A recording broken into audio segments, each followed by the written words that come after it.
meaning like, with the rare exception of like the platypus that does lay eggs, that's a mammal. No Pokemon is actually a mammal, even if it has all the other features you would identify with a mammal. It's not really a mammal. They all hatch from an egg. It's so they're like birds. Well, no, they're right, like duck-billed platypi. If they were mammals, they'd have nipples, right? Right. And how many? Some of them do. Oh, so confirmed, Mario is not a Pokemon. Yeah, confirmed. No. Not yet. At the beach. Right. All you've seen is Mario with like 2 pepperoni slices on him. So it's.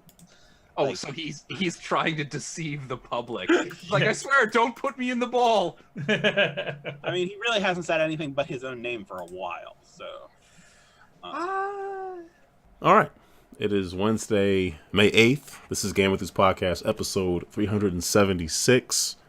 We're still here, despite what everybody said after episode 1 that we'd never make it to episode 2. We proved them wrong over 300 times. I'm here. I'm one of the hosts. I'm Aaron. Tani, are you here? I am, but I wasn't on episode 1, so. You're on, but I think first one that 3 of us did was 7, right? I believe that's correct. You with your cousin, because I was up in Canada making video games and reviewing the podcast. Yeah. I'm also the highest voted review on this podcast. Seem like nepotism at all? Yeah. Good. You've been on it for 9 years, but sure. Not nepotistic at all. I'm not biased. Come on. I also think it says 1 star because I don't know what changed at some point, but like you used to be able to do that all from the iTunes interface. Yes. I probably hit it at 1. Though it's the most helpful review on here too. So who knows? And it's 1 star.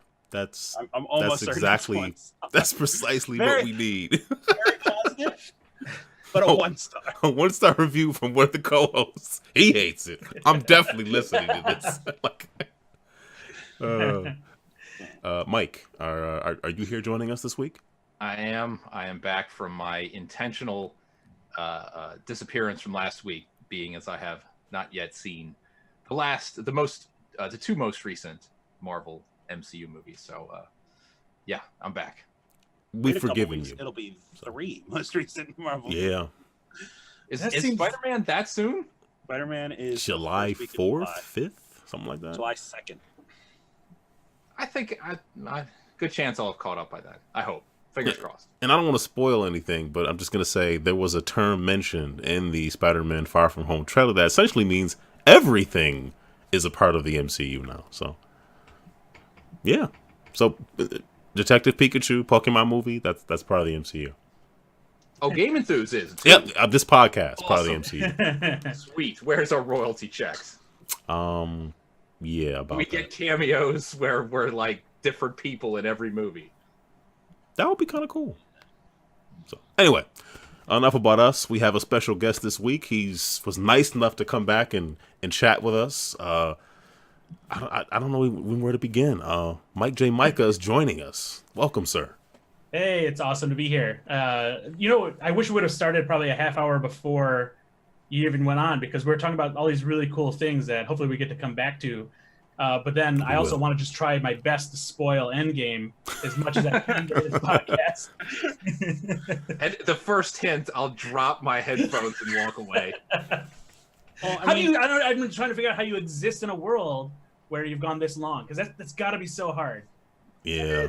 I mean, kind of, but the hardest thing is like if I go to GameSpot's news feed like a lot, and half of the articles are just spoilers about Marvel movies and Game of Thrones. I can't read any of it yet. So you essentially like Sandra Bullock, like you're just bird boxing it until you see this movie. Other than that, it's not that hard. Like I'm not. Look at it. Whatever. Yeah. It's Bird Box and that other one where you couldn't hear anything because you have to do both, right? Like you have to like get rid of all your senses. What's the one you can't hear anything? Is that they hear it? Is that the one? Is that the one with Tucci in it? Yeah, well, that's another. Yeah, Tucci, and then there was the one with the guy from The Office. Quiet Place. Yeah, The Quiet Place. Okay. Don't spoil it. Mike has not seen it. Sorry.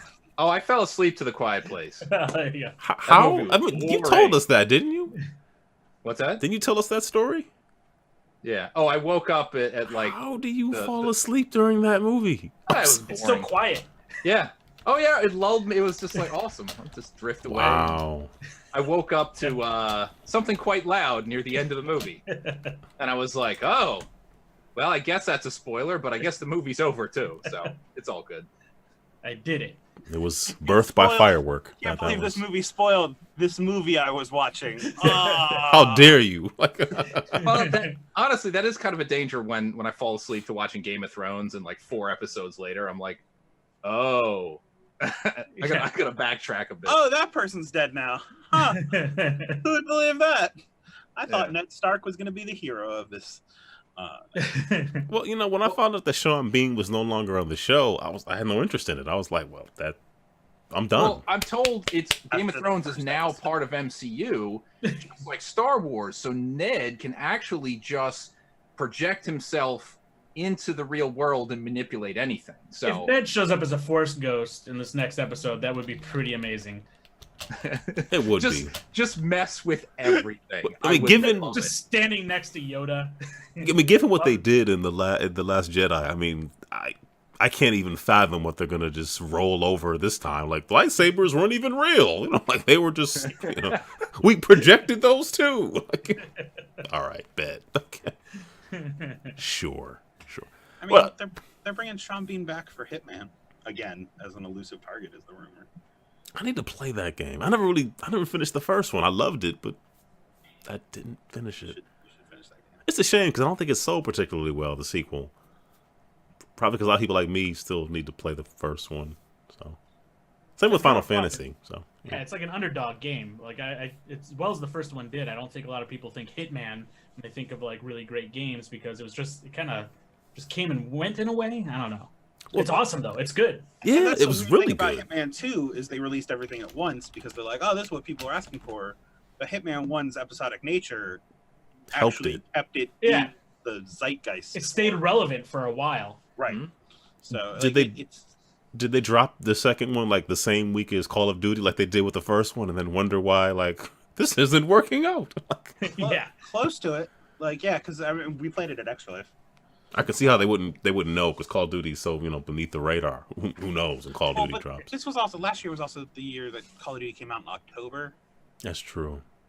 Not its usual November 2nd, which is weird that I say usual, but again, it's Extra Life Game Day is always the same week. That And I guess the irony is that I did buy Black Ops 4 and did not buy Hitman 2. So yeah, I'll just shut up then. You've already sold You're it the problem. Yeah, I probably am. Well, enough about that. Micah, let's. Well, there's people listening. I'm calling Micah because there's 2 mics and we have to figure this out. And he was nice enough to just allow us to call him by his last name, which we appreciate. So, Micah, for people who do not know you or know your long history, interesting history, could you just give people a little summary on who you are, where you've been, and where you plan on going? Sure. Where I plan on going. I'm still asking myself that one. So I've been making games since 96, probably professionally, 94 really, professionally. And before that, kind of semi-professionally. So I started making games for the Commodore 64 when I was just a kid, as a teenager, just selling games in brown bags at the software store.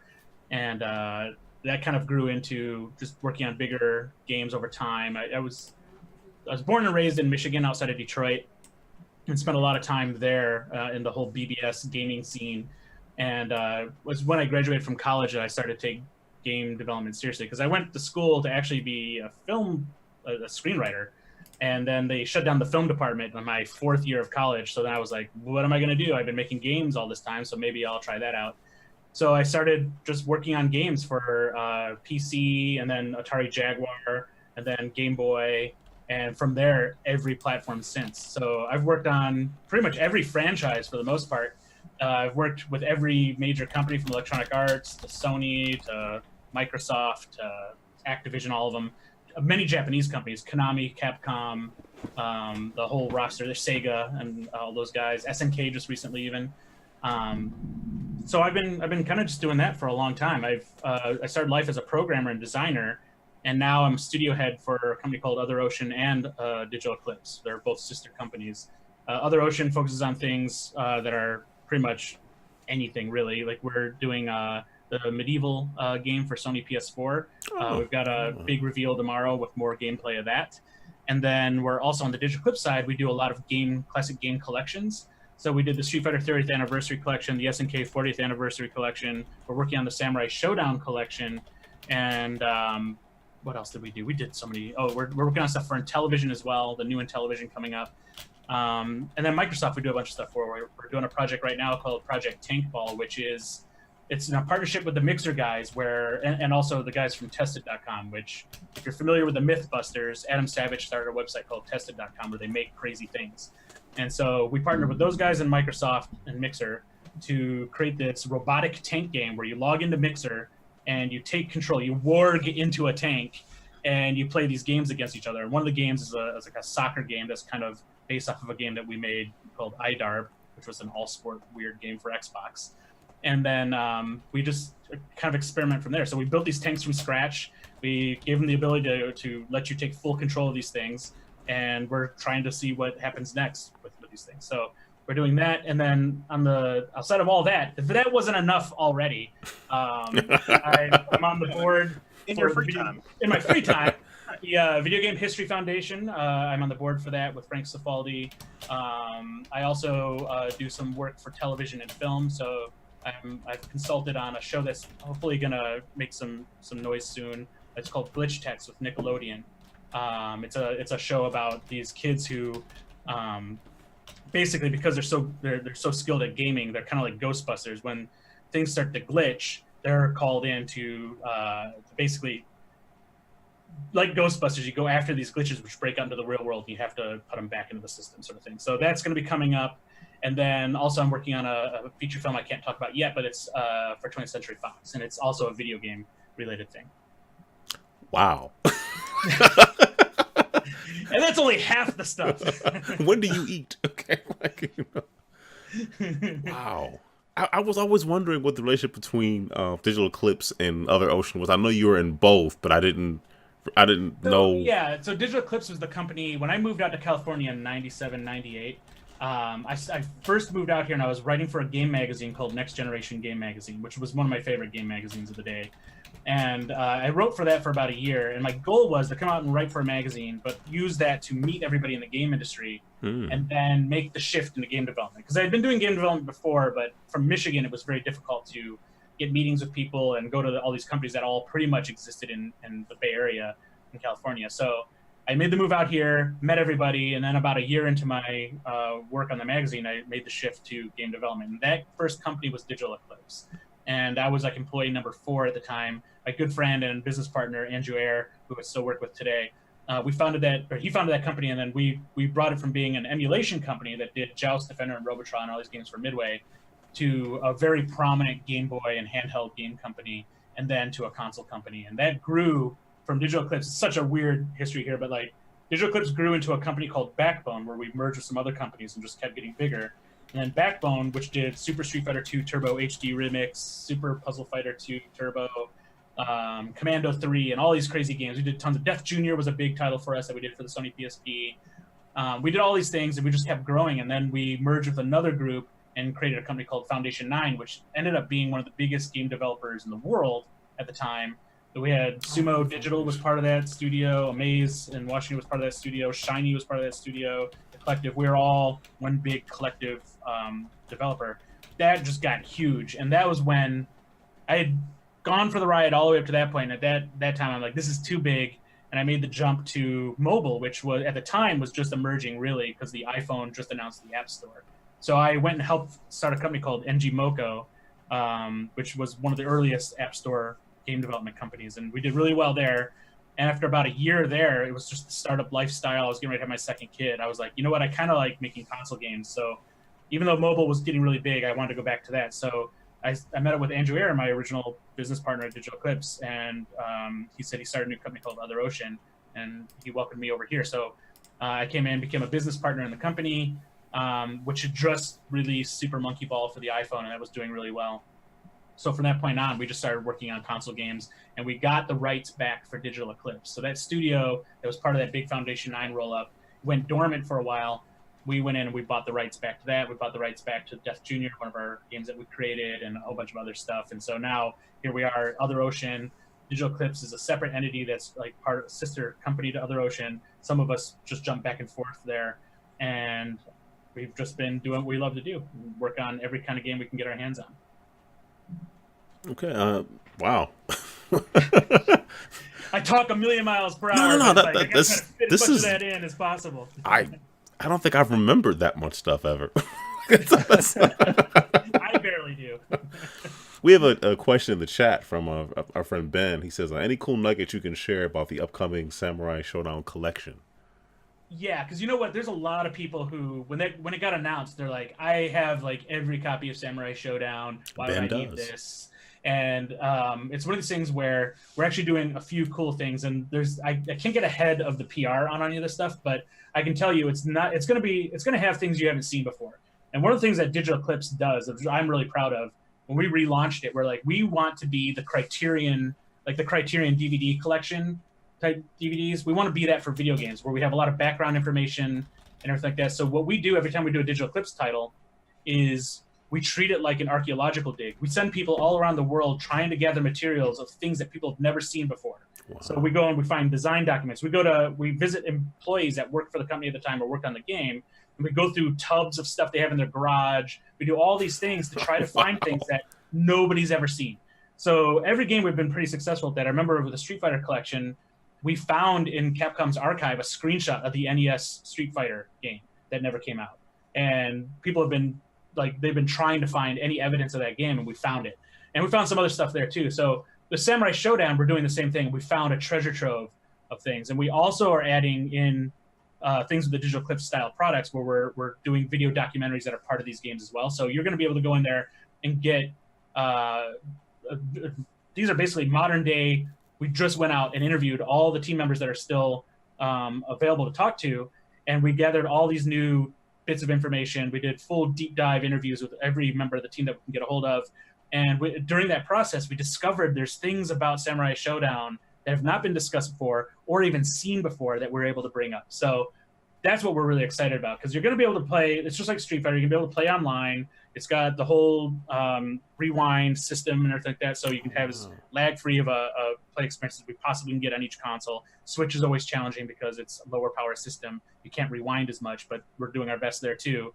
And then also we're doing things with the games themselves. So we've come up with a process that's very similar to a process that was recently announced too, where we're actually enhancing the hardware. We're not changing the games, but we're enhancing the emulation to a point that the games will look better than they've ever looked before without touching the art at all. And it's not just a filter. It's not just any of these other things. You're going to see these games. You're going to think right away when you see them, like, there's something just different about this because it looks so good. It's because we're able to actually enhance the hardware simulation without touching any of the original games. So you can play it like it looked on the original Neo Geo if you want, or you can switch to this new mode that's going to give you something that just looks so much better. And so we're just excited about all these things that we're bringing Samurai Showdown, because that franchise is just something I loved growing up, and it was one of my favorite games. And I love the world and the characters and everything like that. So we're going to be able to bring a lot to this, and I can't wait for people to see what we're doing with it, especially with the things that we found. There's one big atom bomb of a thing that we found that I can't wait for people to hear about it and see it. It's going to be pretty exciting. Wow. What was I guess in tracking people down who worked on stuff 20, 30 years ago, I guess if you can just think of, like, what was one of the most, like, difficult people you had to find and track down that you finally did? It's really a lot of them were the artists, because the artists went on to work at different companies, and the way it kind of works in the game industry, especially in Japan, there's a lot more loyalty to game companies, and there's also game companies don't like to have ex-employees discuss things, because when you leave a company, it's almost like a betrayal in many cases. It's so weird. This is just me outside looking in. It comes across like that. So we've had situations where we're like, oh, we've got all the original team. We'd like to interview these people, and with previous clients, and they're like, no, we cannot interview anybody who no longer works for, like, this company or whatever. And so we've had to, like, ignore amazing information we had because the company itself refused to let that be in there. However, with SNK, it's been really refreshing because they think entirely. This is the first time I've worked with a company, especially a Japanese-based company, where they're like, you know what, that's cool because our heritage is super important, and we want these stories to be told. Let's just not put in things where they say they hate the company, but everything else is cool. And so, like, we've been able to do that, and this is the first time in a long time we've actually had that kind of freedom, and it's paid off, especially with Samurai Showdown. But even in the SNK 40th Anniversary Collection, we were able to find some of these games, because a lot of these games, a lot of people will say, oh, I can play them in MAME, or I can do these things online. But the reality is, MAME is a really great reference, but they're not accurate all the time. And in the case of these older SNK games we put in the 40th anniversary, a lot of them were very inaccurate. The sound wasn't working correctly, frame rates weren't right, graphics were glitched out, all this stuff. So we tracked down these arcade games, some of them so rare that all we know is like one in existence. And we're able to re-rip the ROMs, capture the video off the actual screen, as well as direct rips out of the ROMs. And the audio, one thing we learned going through the SNK heritage, especially those early days, is that SNK was a pioneer of game audio. They did voice samples, they did some crazy music, they did all these really cool tricks with electronics that are very hard to emulate, because they're using analog boards and all these crazy things, and they're triggering things like a pinball machine almost. And when you look at MAME and other things, they don't really do that. So you're missing, in the case of like Ozma Wars, you're missing half the game experience because the audio is completely inaccurate. The audio you see in a lot of the emulation online is hacked Space Invader audio that pirate companies or people would do to make it cheaper, instead of trying to recreate these audio boards that SNK originally provided. Wow. Yeah, I can talk about this stuff all day. He's holding it up. Have you given experience with any of the FPGA boards that are out there? Oh yeah, like I the saw Mister and like, what games are we playing? Like Mister is my life right now, because for those who are listening and don't know what we're talking about, FPGA means Field Programmable Gate Array. And if you think about hardware, every chip in your laptop and your game system like that are just a bunch of gates arranged in a certain way so that they can process things a certain way that presents graphics and all this sort of stuff. So an FPGA is like the T-1000 from Terminator. It can turn into anything because it's a whole bunch of gates that you can reconfigure to be like a Super Nintendo, a Genesis, an Atari 2600. And it's not an emulation. It's not at all. Like, emulation has lag, delay, and all these other problems. A FPGA board will completely turn itself into the actual hardware, so there's no lag. It can connect to old CRTs as well as HD TVs, and it's just the ultimate experience and way to experience older games and older game systems. And so I've been going crazy on that lately. The Mister is just it's like MAME in a way, in that it's an open source consortium of people writing cores for the FPGA. So somebody's working on a Neo Geo core right now. So you'll be able to turn this $150 board into a full-fledged Neo Geo machine and running real Neo Geo hardware. This thing can actually use the real controllers if you wire it up. You can use the real cartridges. You can use all these things if you wire it up to it. And so this is the best. If you're really a classic gamer, or you want to play some of these older systems that go up to even like Neo Geo, and soon even systems beyond that, this is the way to go. Emulation is great and it gets you really far, but this is much better. If you think about emulation on consoles, let's say you download like Street Fighter or any of these other classic emulations, the new Konami one, audio is usually 3 to 4 frames or more behind the game action. So when you jump, that sound for jump is coming several frames later, because audio has to buffer and then come out. So it's like when it's emulating, it's getting the information, buffering it, and giving it to you late. And so when you actually play a game like, say, Castlevania on Mister, you press the button and you hear that sound, you hear the whip sound, you hear everything exactly when you press the button. You don't get that with emulation.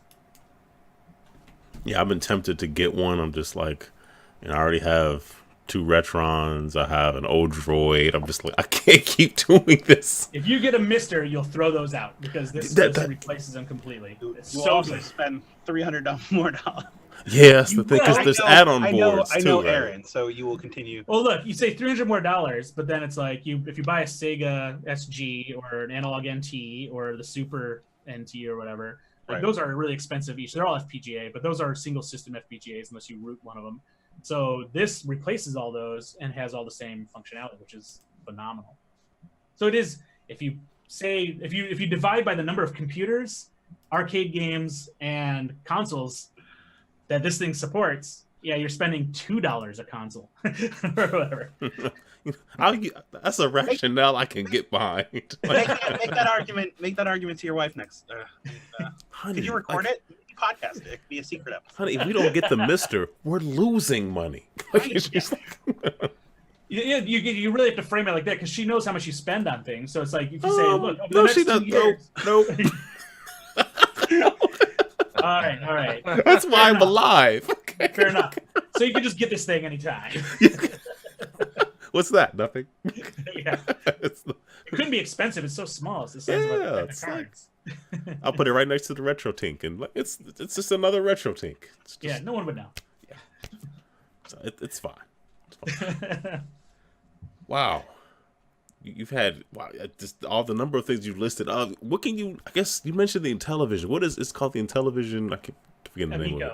Amico. I think it's Amico. Like you got to say it like an Italian, I guess, because Amico. Okay. That's the new system. Tommy Tallarico's heading it up with the Intellivision Productions crew.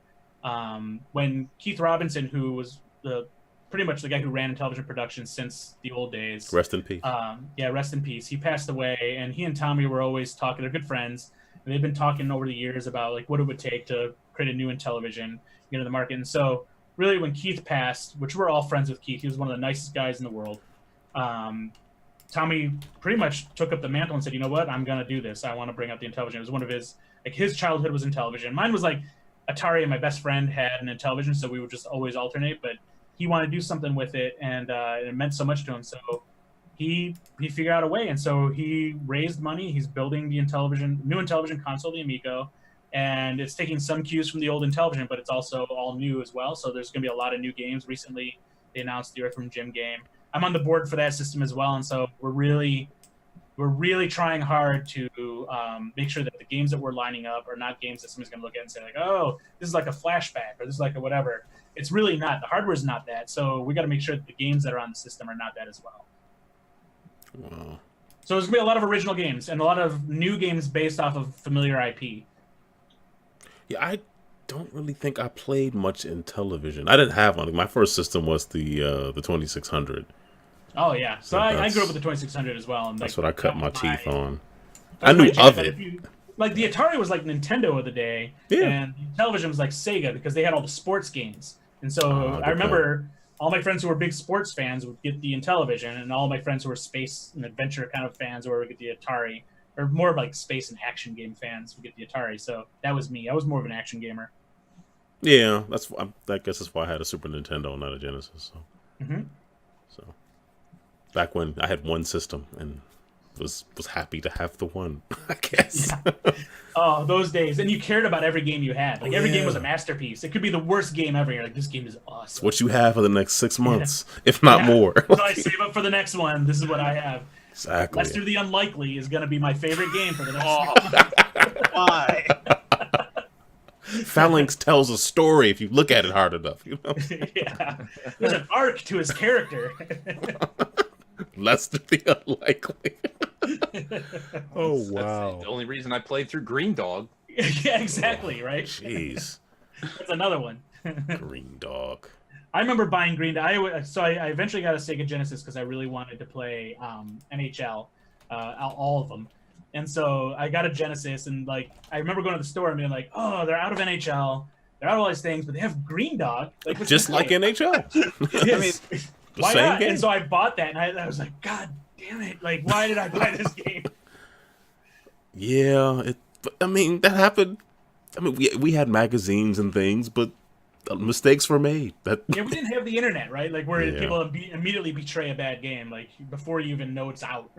Or you could hype. The magazine would steer you wrong. Like you see a review the month before. Like, oh, they said it was great. You're like, this is trash. Oh yeah. Meanwhile, they got that free snowboard from the company, and we're like, yeah. Man. So you might have mentioned this. What was the first game that you worked on? The first, so it goes way back. Like if I say the first one that really shipped that I would say with a real grown-up company, it was NFL Blitz for the Game Boy Color and Game Boy. But before that, I actually worked on my first real game I was working on got canceled, and it was Bomberman for the Atari Jaguar. And so we were working on a multiplayer Bomberman for the Atari Jaguar. There's just a craziness of how that even came about, because like we would sneak into CES and E3 basically and pretend to be a game company and just try to get anybody to listen to us and give us a chance to make games. And so we saved our money, we flew out to Vegas, my friends and I. We had a company we called Genetic Fantasia, that it was a legit company. We went through all the steps, but it was like nobody should ever give us any opportunity because like we're just a bunch of kids in school. And the name was dope though. I like that. Thank you. Genetic We thought so. vintage. And so like I remember we printed business cards out on this like business card stock you could buy at like Office Depot or something. So we had an inkjet printer. We printed these things out. But like I didn't think Vegas was going to be hot. So everybody we gave these cards to would sit there, look at the card, and if they move their fingers around, they just smear it. So we're like that fake company. Like we had two different companies. So we had Generic Fantasia, and we also had one where if we were talking to people we didn't like, we would just give them a fake company name. And so our other company name was EURRASSO Soft. And what you pronounce it as your ass is so soft, which we thought was the funniest thing to say. And so we'd sit there and hand the card, and they would look at the card and be like, "Oh yeah, I'm Mike from Your Ass is So Soft," and people are like, "Oh, okay, you guys based in Europe?" And it's like, "No, not really." But like, but the Drenic Fantasia side actually got some traction. Like when we went to Vegas, we met everybody this year. I remember meeting Trip Hawkins, who introduced us to Jason Rubin and Andy Gavin, who were working on what's the fighting game that they worked on? Warrior something. Warriors. It was Way of the Warrior. Way of the Warrior. Way of the Warrior. Yeah. Yeah. So they were just showing that game for the first time, and he introduced us to them, and we're like, "Oh, 3DO, how's it to work on it?" And they're like, "It's great." And then like Trip's like, "Yeah, they live in this apartment. They're building a game out of there." It's like, "You guys." It's like, "Well, we don't even have apartments." And then business cards though. Yeah, we have business cards that don't even work. And then they introduced us to the guys who were working on Return Fire and all this stuff. And then we met people over at SNK, and ultimately we ended up at Atari, who at this point, unbeknownst to us, were very desperate to get anybody to make anything on their system. So when they took us up to their suite, they showed us all the new stuff they're doing for Jaguar. We're like, what do we have to do to get dev kits? And they're like, you just have to say yes. And so we're like, yes. And so they sent us all these dev kits. And so we were working on a game called Norm and Pete. It was actually called Norm and Pete Save Some Chick, and it was supposed to be this joke about how every game's about saving some chick. And so it was just a big spoof of the whole genre. And it was a two-player side-scrolling game where you're two sanitation workers who have to rescue the cheese doodle heiress who's being kidnapped by some weird alien. The alien. It seems like more relevant today than then because the alien was this toupee that latched itself onto the president. And so the president was trying to take over the world by like doing all this crazy shit. And I'm like, wait, sounds so close to what's going on. And so like, so we're doing this thing, and we showed Atari this game. They're like, what the hell is this? Like, we thought you guys were gonna do, and we're like, oh no, this is just a demo. And so we immediately pivoted, and we're like, what do we do? Because they won't like any of this crazy stuff we want to do, which we all love. So our favorite game at the time was Super Bomberman 2 on the Super Nintendo. And my brother was like, yeah, we should just try to get this, but where do you even start? So I cold called Hudson Soft from my parents' basement one day, and I just like found something online. Like you do. Like you do. And so I just cold called them, and I'm like calling their company wherever it was in Japan. And I don't think it was Tokyo. I think it was somewhere else. But like I call them up, and then of course they're speaking Japanese. I'm just like trying, in my stupid Midwestern mind, I'm like, I gotta talk slower. So I'm just like, hello, I'm whatever. So they were like freaking out, like, who's this crazy person? But eventually they kept transferring me to all these different people. It went from like total Japanese speaker to somebody who could kind of speak English, somebody who could speak a little bit better English, to finally just an American picks up the phone, and I'm like, whoa, hey, what's going on? And he's like, who are you? I'm like, well, who are you? And he's like, well, there's this guy named Bill Rich who was working in Japan. There's an American who was working for Hudson Soft Japan. And so I went into this kind of sales mode because at the time I was selling computer parts for this company. So I was like, I got to pitch right now. I had to do my thing. So I immediately went into like, hey, I represent Atari. We're a developer, but I represent Atari, and they're really interested in acquiring the Bomberman license for the Atari Jaguar. And he's like, oh, really? And so I was talking this whole lie of a game with these guys. And so they got excited. And so then I got a phone, and I'm like, well, it was like I was on this high. And I'm like, okay, now I need to call Atari. So I called Atari the next day. And I'm like, look, I just got off the phone with Hudson Japan, and they really want to do Bomberman on the Jaguar. Like, could you guys license this or something? Like, who do they need to talk? So I kept playing this game back and forth to finally, by the time they spoke to each other, they were kind of like, oh, this is great. And they're all very excited, and they just went into a deal. So then we were hard at work on doing this original Bomberman game. I remember we had to report to the Bomberman, they called it Bomberman something. It was like the Bomberman committee. And that was like a number of people in Hudson, Japan, who would review everything you want to do with the design, review the game, and tell you yay or nay on all your stuff. It was really like a thumbs up, thumbs down. And so we were just trying to do all this crazy stuff with Bomberman, which they thumbed down all the time. But finally we got to a point where we're like, oh, this is cool. It's like a tournament Bomberman where you can configure all the maps, put what number of power-ups you wanted and all stuff. It was really cool. They eventually would put all that stuff into a PlayStation version later. But we did all this stuff, and then it was like, being that this is like our first real big boy industry thing, the big boy industry thing happened to us. We got a call one day. It's from this guy named Bill Raybach at Atari. He was like, "Hey guys, Bomberman's looking great. It's looking really good, but I don't think we're gonna be able to get the license." And I'm like, well, "Wait, what do you mean you're not gonna get the license?" They're like, "It's a little pricey and all stuff." And like Hudson was doing it for really cheap at the time, and I didn't have the senses to know that this was bad news. So he's like, "Yeah, could you like, I don't know, could you swap it out for like Atari things? Like, could you make it like, I don't know, like." You make it kind of like Bentley Bear from Crystal Castles, and I'm like, no, this sounds awful. It's a household name. Yeah, Bentley Bear, like who the hell is that? And so we're like, we're like, okay, well we'll do our best, because we didn't want to stop. Like, it was really, the option was don't do a game at all and lose all this money that we're investing with our credit cards we're maxing out, or try to change it to something that was like no Bomberman game but felt and played like Bomberman. It just felt so dirty. So we started to do that, and then it was not even probably a week or two later, another call from Bill going like, "Yeah, guys, bad news. Like, Atari's just shutting down." And I was like, "Oh no!" Oh. Like, wow, for bad to like. It was like I got the most important industry lesson, which was basically things can go away at any moment. So blink of an eye. Like, yeah, just try to have fun while you're doing it and do stuff. So that all kind of crashed and burned. So that's when I started doing, just on the side, I was just getting really bummed out because I like making games, but like that was kind of a big expensive gaffe. So I just started working on a version of one of my favorite games on Atari, which was Yar's Revenge. I started working on that for the Game Boy, because at the time, this guy in Atlanta, his name was Jeff Frohine, he had reverse engineered the Game Boy to a certain degree and posted the technical specs. So I'm like, oh, I can do this. I can probably figure out how to make a game. So I started making this game. It was the first homebrew game, I think, for Game Boy. And I made this Yar's Revenge game. I showed it to Jeff, and he put it up on his website. And all these people were responding. And one person responded and said, like, "Hey, I know the guy who made the original game. Do you want to talk to him?" I'm like, "Yeah, that'd be awesome, just to say hello." And so we ended up exchanging some emails. He saw the game, liked it, and he's like, "Where are you?" He was based out here in California, this guy named Howard Scott Warshaw, who created Yar's Revenge, E.T., and all this stuff. And he's like, "Where are you?" I'm like, "Oh, I'm Detroit," and it's all across the country or whatever. He's like, "Well, I'm going to be over there next week for this convention. Like, let's get a beer and all stuff." And I'm like, "Well, I'm 17," or whatever it was at the time. And he's like, "Well, that's cool. We'll just go hang out at the hotel." And so Bob Baffy, my business partner, and we just went to this hotel. And we were at that hotel from like 6 in the evening to like 3 in the morning, maybe even later, just listening to him regale us with all these Atari stories, which now everybody kind of knows, but at the time nobody really did. Like, he was telling us all the crazy, where all the bodies were buried, where all the games were buried, all this stuff, and like it was just nuts. And so I got reinvigorated about making games. And so that, like, over the next few weeks, I started applying to any company I could in California, because I'm like, Howard's in California, all these people he's talking about are in California, I need to be in California. So I found a listing for Next Generation Game Magazine, applied, and Chris Charlotte, who's the editor-in-chief, was also from Michigan, really close to where I lived.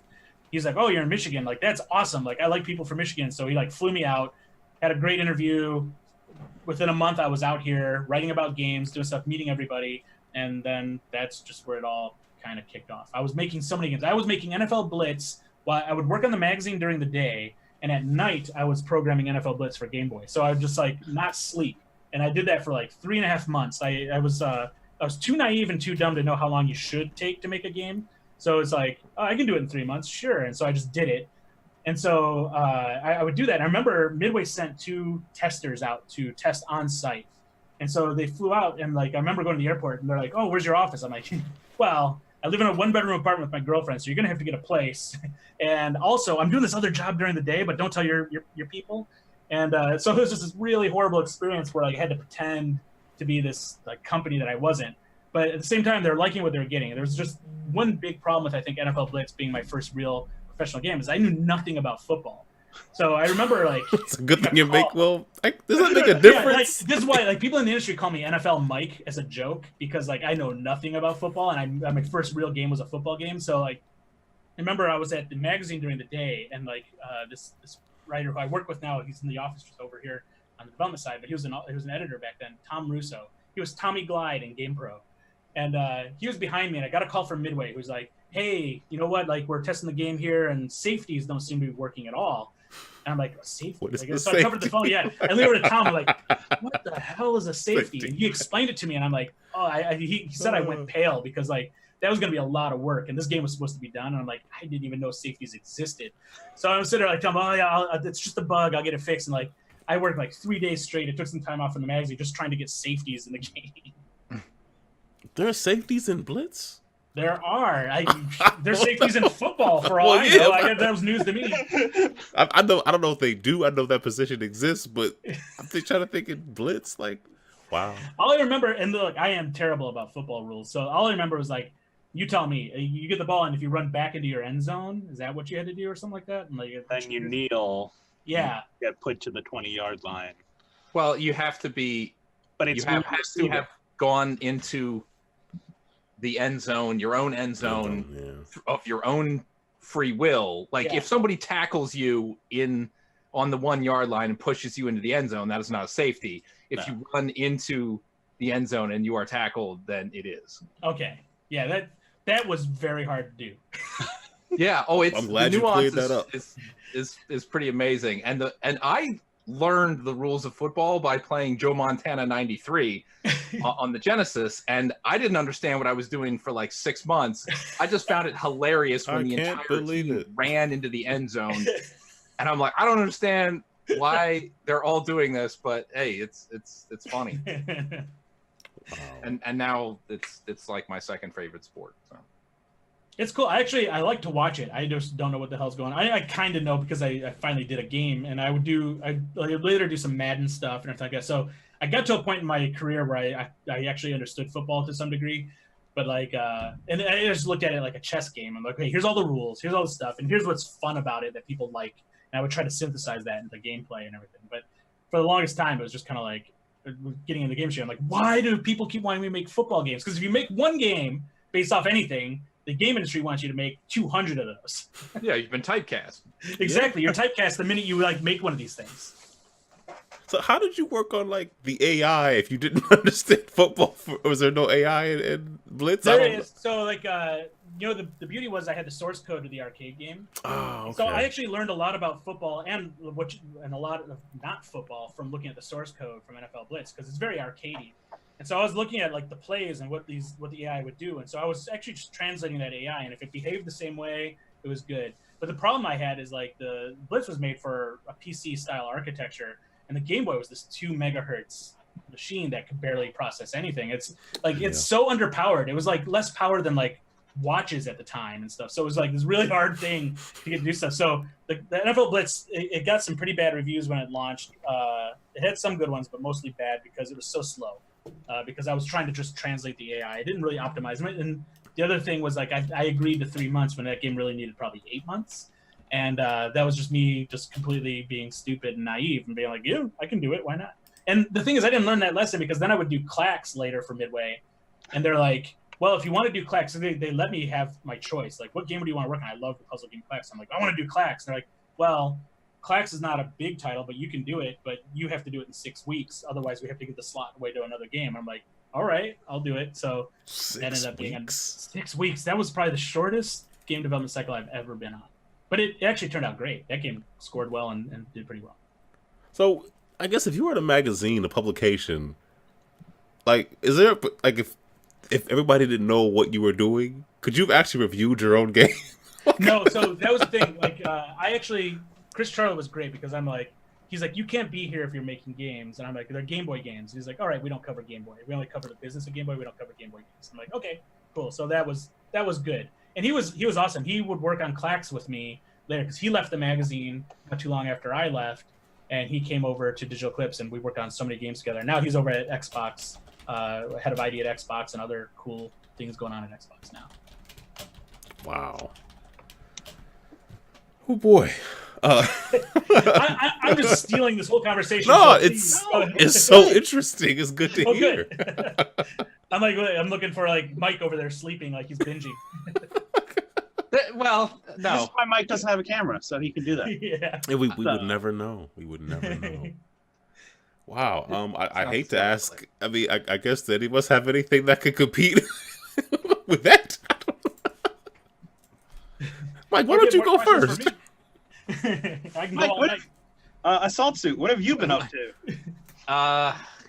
Not as interesting. Probably of a life in general. Yeah, I've been wasting mine apparently. So I can keep this brief because this is I'm at a.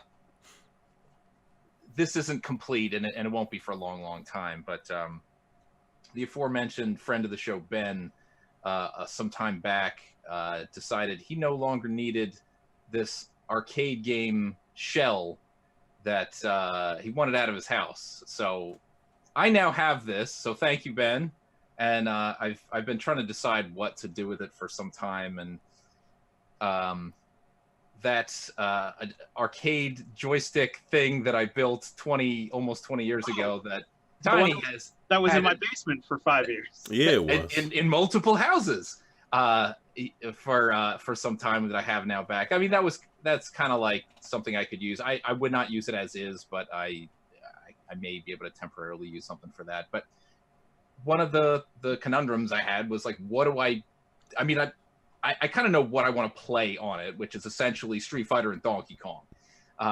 You know, I don't need every game under the sun or whatever, but like, and what's kind of a good way of doing this? Ninja baseball Batman. I mean, if you're gonna, I mean, there's stuff that's cool to play, whatever, but it's like what's like kind of something that would actually interest me on its own. Ninja baseball Batman. So then it's the big choice is LCD versus CRT. Ooh, yeah. And I thought, well, you know, LCD would probably make things easy. This cabinet is actually designed for a 27-inch CRT. Nice.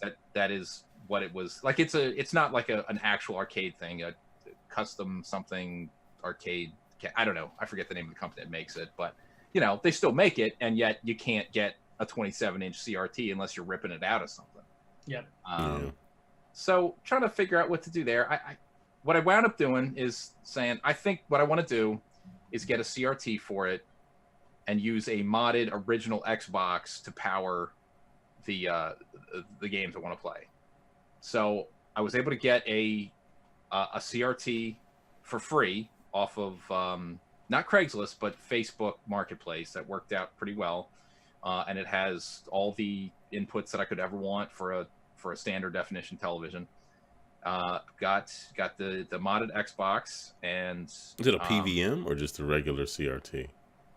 No, it's a Samsung flat panel, not flat panel, flat screen tube that was built in like 2005. So you know, one of the later ones, just before they started making what they called SD TV. So there's no digital tuner built in, but I wouldn't care about that in either way.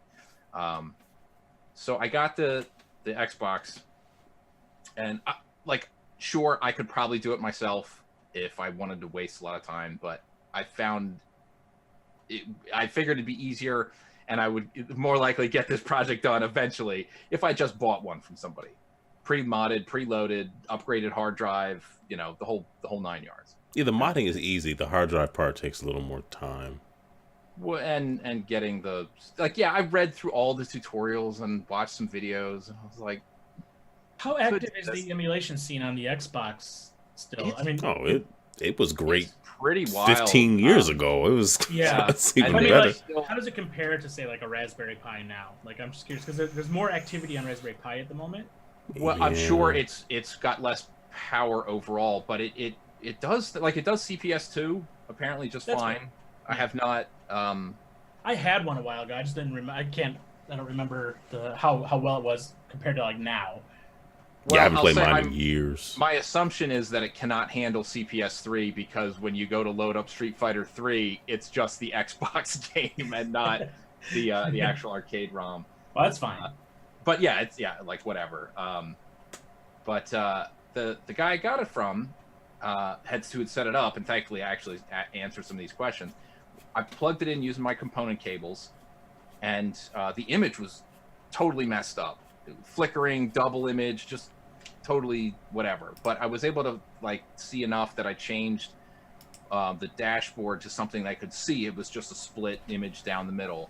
Mm-hmm. And I went to all the resolution settings that I could find, both not just in the in the dashboard, but in the native Xbox, like their home whatever, and everything was set to 480i. Progressive no, 720 no, 1080i no. Mm-hmm. And it's still, as I eventually learned, it's outputting Progressive's game, and I can't make it not do that. And I asked the guy, I showed him images and everything. He's like, oh yeah, that's definitely what it's doing. I got confirmation from other people on an Xbox mod forum that or Facebook group. They're all like, oh yeah, that's definitely what it is. You need to change it. I'm like, well, here's all the pictures. I can send you screenshots of everything that I could find that says it's not. And somebody else was like, well, I had to completely reinstall it to change it. Like the guy said he set it up on an HD TV, and that was what he figured I'd be using. But apparently there's something like in one of the files that I would have to like do what I never wanted to do anyway, is like edit it from like a PC and transfer the file myself, that forces the 480p.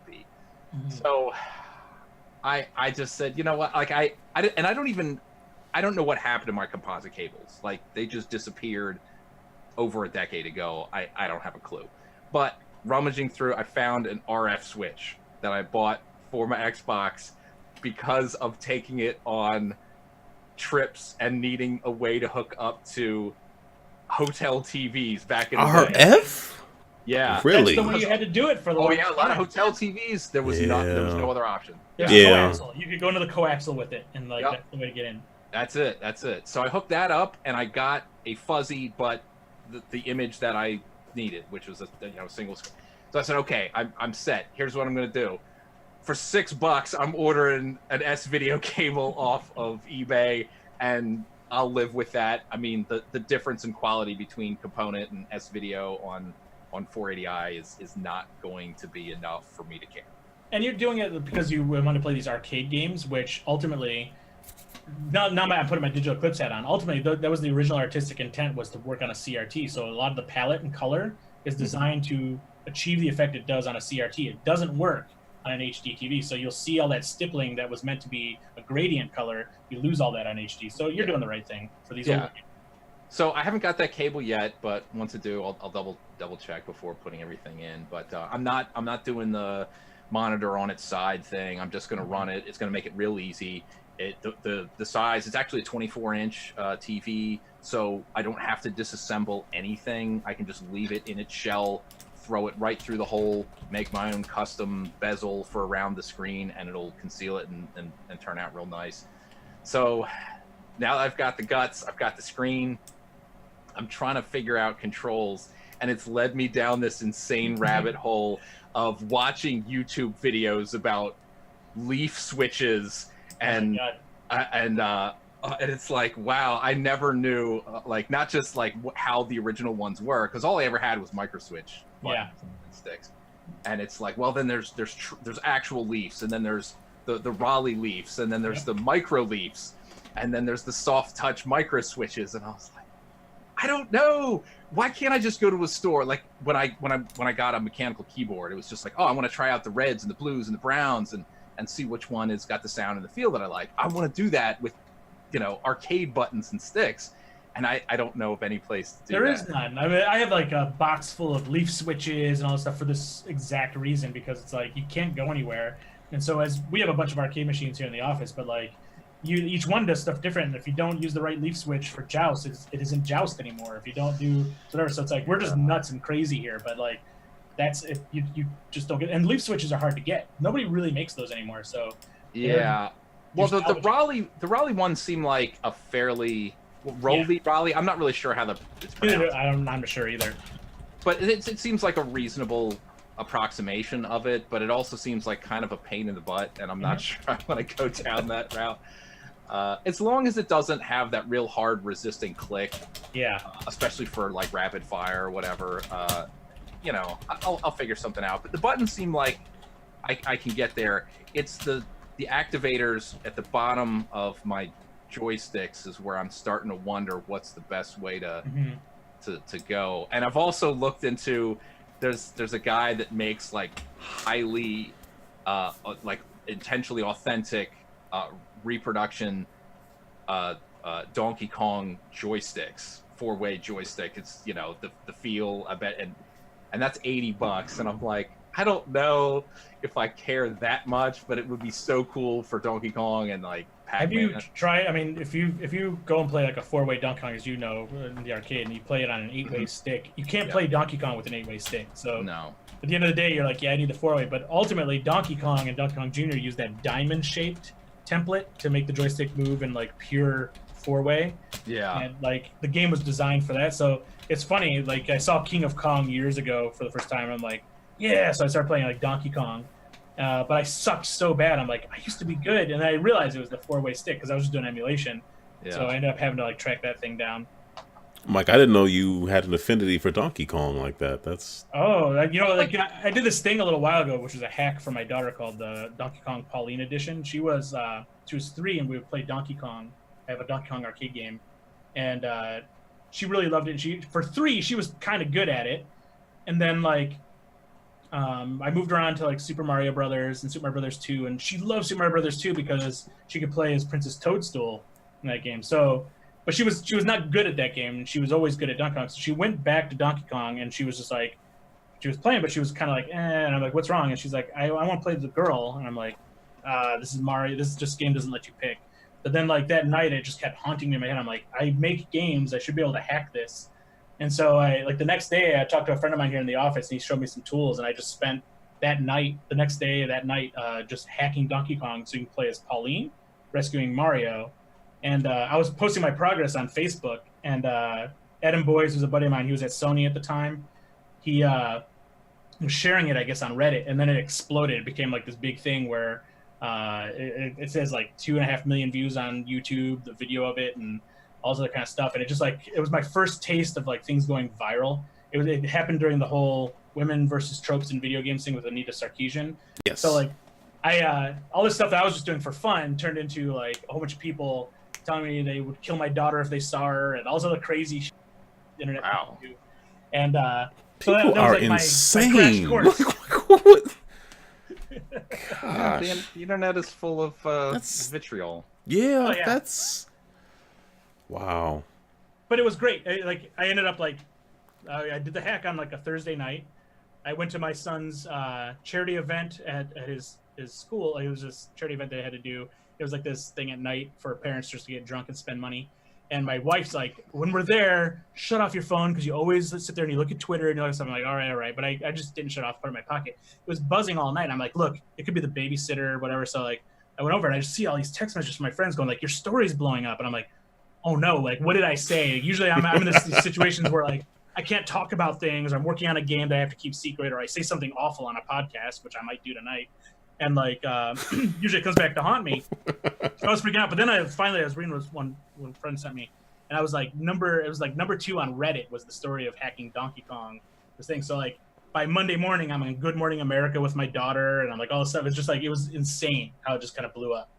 But anyways, the good that came out of that was amazing. The bad was just brief. And so like it's funny when you look at things on the internet, like all this bad stuff happens, but it goes away really fast, and all the great things that come after that stick around. And so it was like the influence it had on people, my daughter in particular, what it opened my eyes to representation and diversity in games more than I ever thought about. And that was really good, because if I'm making games and I see the effect this has on kids and people playing games and how important it was, that like it changed the whole way I approach games. In fact, like not too long after that, I did a game called iDarb for the Xbox One, in which you could play as a man, a woman, or a cup of orange juice, or a piece of bacon. We're like, you can be whatever you want in this game, and that was like kind of my evolution as a game designer.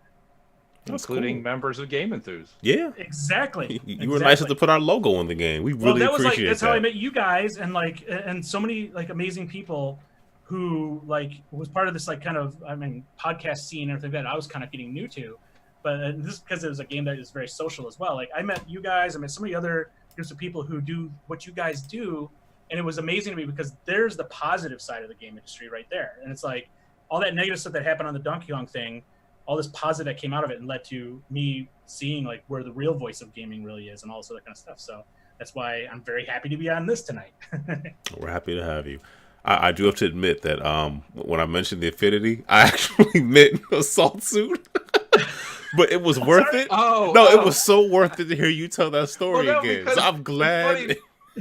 The ironic thing is, I promise I didn't even like give this a thought until Mike, you started talking about the game and altering it for your daughter and everything. That's the shirt you're wearing. Yeah. Well, okay. Yeah.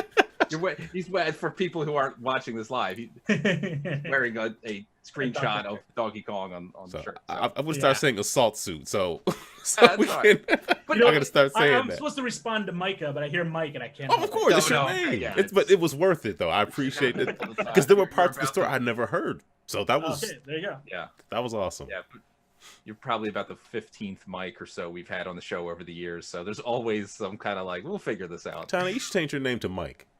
Just throwing it out there. Give us some thought. But as like a sort of answer to that, like whenever we do like Magfest or anything, if they got a Donkey Kong cab, it's like I'm not great at it. Like I think my highest score ever is like 40,000. So and I rarely can beat the elevator stage. Yeah, I see the Pie Factory or whatever like once out of every 30 tries or something like that. But yeah, it's good. But you called it Pie Factory, which I like because that's what I used to call it. But obviously it's a cement factory. But like it was pie. It looks like pie, but I swear it's like as I'm saying it, I'm like, wait a minute, was it cement? Wait, no, I was like, no, Cement Factory was the Game & Watch thing, right? But that's what it's based on. That level was a nod to the Cement Factory Game & Watch. Yeah. Yeah, see, that's how good I am. I don't even know. I don't even know. But it always especially after King of Kong, it was just like I didn't even really realize how much depth there was to that game. But it also, I do remember as a kid, there was a Donkey Kong cab at our local Safeway grocery store. They would have cabinets in the 80s, like, and they would rotate out, like, whatever they were. Like, that's where I first played Operation Wolf and Russian Attack and a whole bunch of other games. But when they had Donkey Kong, I went home that day and I made what I remembered to be the level 1 of Donkey Kong on my Light Bright. That's awesome. Like set it all up and had like the guys climbing the pegs and stuff. Little song in my head now. So it was like it was always cool. But yeah. So now other than the controls, the next thing I'm dwelling on is what do I do about like speakers above a CRT? Yeah. Do we need to get them like magnetically shielded? Do I have to seek them out, make my own? I don't know. This sounds like a pain in the butt. I have one word for you: Bose. Yeah. I don't know. It's the only word he has for you. Yeah. Okay. Got it. It's not actually going to be helpful. Let's I'm glad somebody understands me. Thank you. So. Yeah. So anyway, I'll update when there's anything more to update on that front. But that's about where I'm at now. So we're going right to Tiny, right? Despite the order that these names are in. Well, I don't care. Whatever. Whoever wants to be Eric, next. What have you been up to, bro? Okay. Well, I wanted to talk about the Far From Home trailer implications, but I don't want to talk about it in too much detail because I don't want to spoil things for Assault Suit. Trust Quentin Beck. Yes. Like, there's no reason. His name alone. All. But the part that gets me is Nick Fury is like, Nick Fury says something, but I'll also say maybe that's not Nick Fury, which is a rumor I keep hearing. Yes. Oh, maybe it's Mace Windu. Yes. Yes. It's all one universe. Yeah, maybe. Man. Now that Disney owns both Marvel and Star Wars. He didn't have a purple glove on in that scene.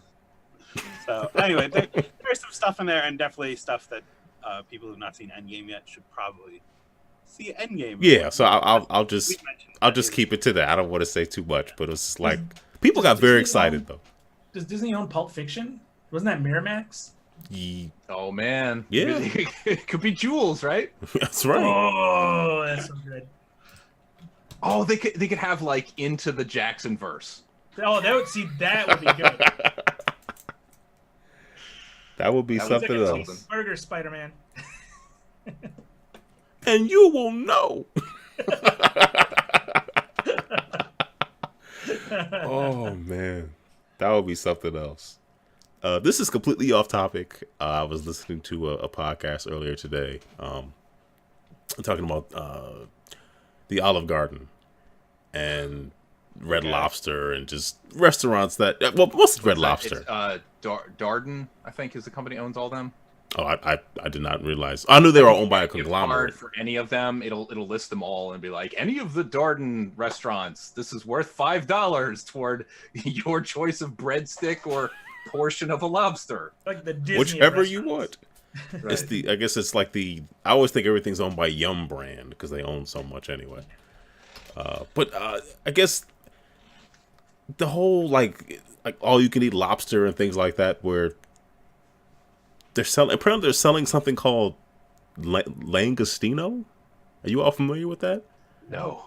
It's not lobster, but it's not a prawn, it's not a lobster, but it's like related. And I guess restaurants have been selling a lot of that, maybe mixed in with like maybe a lobster or something like that. So it's like crab stick, like the fake crab. Yeah, it's. But what is fake crab made of, though? That I guess it's that's some other kind imitation. Of fish. It's not a fish, but it's a crustacean. But it's not lobster. Look it up. It's called langostino. I had never heard of it until today. Does it look like a lobster? Also known as a squat lobster. There you go. Which is neither a true lobster nor a prawn. Squat lobsters are most closely related to porcelain and hermit crabs. Yeah, I did not know that was a thing. The hermit crab? That sounds... I mean, if you see a picture of it, it just looks like a long shrimp. Yeah, it does. Like, that's what it looks like. So... It's just like a photograph of Admiral Akbar. It's a with trap. A monocle. With a monocle. A monocle with his pinky up. Okay. Fancy Akbar. Exactly. He deserves so much better than he got in that movie. I'm sorry. I just spoiler. I thought about it. Like, why did they? I mean, he was like killed off screen. I mean, it's like, come on, give him more than that. Yeah, like if you're gonna do that, why even bring him back at all? They didn't even mention him. Exactly. Yeah. So I'm sorry. I just had to bring up the Langostino thing because I had never heard of it. I was like, but wow. You are making a point about Akbar should have had his own trilogy. That's all I'm gonna say. Just sitting in that chair, just pivoting around, saying things to people. That new trilogy they just announced. Yeah, it's the Akbar trilogy. Akbar trilogy. You're gonna get. Now, was that a leak or Disney put out all those? No, dates? It was part of their shareholder meeting. Because it's also where they said, like, hey, do you want to know the next 10 years of Marvel movies? Here you go. Yeah. And also, everybody was asking about delaying. The 20th Century Fox stuff, too. They wanted to get all that mixed in. The delayed Avatar 2 again. To coincide with all of the alternating sequels. years. But it's just like... I don't... How many times are they going to delay? And they're like, but I promise there's going to be 4 more. How does James Cameron's like poo-pooing of the popularity of superhero movies factor in with like he's been hating a little bit, you know? So it's like, what are those meetings like? Waiting for us to fail, huh? Like, you know what I'm saying? But it's like, did he know that like Disney was gonna buy it all out? Like he's in there like trash talking all this stuff, and it's like trash talking your boss who's just already standing behind you in the like. I've seen that happen. At that point, at the very least, they had already worked out a thing for Avatar Land in Animal Kingdom. He just doesn't give a crap. Like it's no. He clearly, I mean, he's at that age where it's just like, you know what? Even if everybody hates me, I still lived a good life. Yep. Yeah, I don't care. I don't care what everybody. I'll just go back to the bottom of the ocean and just not come back. I mean, this might be unpopular, but he's not wrong. Like, yes, the superhero trend has been like insane for the last 10 years, and people get upset when you say, well, it's not going to last. I'm not him saying it, but it's true. It is not going to last like this forever. And I only now hear me out. I only say that because are going to burst. I don't. No, but I mean, to think about other genres that were popular. That like how many westerns did we have in the last 2 years? That was a popular genre. Yeah. Well, I guess I'm not saying they're going to go away. I just mean that they're not going to be operating. They're not going to be getting $400 million budgets forever. That's what I'm saying. Yeah, understood, but I guess with that analogy and some of the other analogies being put out there, I don't know if it lines up as well, because I don't think when people say superhero movies, they're talking about all superhero movies, because a lot of people don't realize a lot of movies that are graphic novels that come out, like they just don't realize the source material. They feel like they're talking about a very specific and molded Marvel experience. They are. You're right. Maybe that's an a very important less distinction. molded DC experience. So like like the fake lobster of the superhero. The Langostino of comic book movies. and like the real thing that I think is going to destroy it more than the like losing steam is we'll see what happens if Sony does decide like, hey, we still own the contract rights to Spider-Man after 3 movies, so no more Tom Holland. They'd be fools because they because Venom just did super awesome for them. They got lucky. Yeah, you know, because that's how movie executives work. Like, oh, we're not going to drive things into the ground because we got lucky. So, aren't they doing? I mean, isn't Sony like? Didn't they have a potential like Aunt May solo film? But I mean, like they don't. Aunt May. What are they doing? The Carnage movie, a Morbius movie. Which Morbius could be okay next year. But Jared Leto is kind of annoying. I like comics. I really do. I know. One cool thing about Morbius. Doesn't he have like the little things on his hands? Isn't that how he like sucks the blood? Uses his teeth? Is that so? Just to point out, you're saying hand mouth is what you're saying is the cool thing. It's better than foot and mouth. Right. Like I mean Morbius. I can't. Yeah. I was watching someone play Maximum Carnage today. I forgot Morbius was in that series. So he was okay in the '90s cartoon. For the like 3 episodes he was there, like, and we'll see. Anyway, I wasn't that big a fan of the Venom movie, so I guess we'll see. What happens. Enjoyed it for what it was. I had fun with it. Anybody else see it? Like that? Spoil away. I don't care about that movie. It was fun. It's worth watching. It's a Venom movie without Spider-Man somehow, but they keep everything like they literally just airlift out the Spider-Man part because it kind of works. Oh, hey, you used to work for Jonah in New York, like hit nudge nudge, or Captain Jameson crashed that spaceship, hit nudge nudge. Like, did it work? Did it really? It was profitable, and I was entertained. I got bored. Like the last movie I got bored with, Batman vs Superman. I actually went to like get snacks during the middle of that movie, during the congressional scene. Okay, just pour hot butter into my hand so I wake up. Well, no, it's like, are we really having a whole discussion about is this tea or someone pissed in a jar? Like, what is this? Who thought this was a good idea? I think it's the best thing that came out of that movie. And then also, why is X Superman with his super senses not like, yo, why is there piss in a jar? Like, I could smell that. Does anyone else smell urine? You know what's amazing about that movie though is we're still debating like things that are wrong with that movie when the whole thing was just a mess.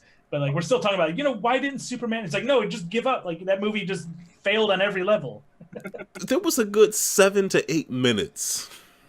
That movie. You're being very kind, but you're right. There probably was. Like where Batman was murdering people with machine guns? That was about 6 of those 7 minutes. Oh, okay. Aaron argues the stuff from Return of the Dark Knight is the good stuff, where like Batman's in the power. I thought them fighting I thought that was a pretty decent scene. It ends with him being like, "Your mom's name is the same as my mom's name." Okay, well that was terrible. But how could I have possibly have figured that out? Being the world's greatest detective.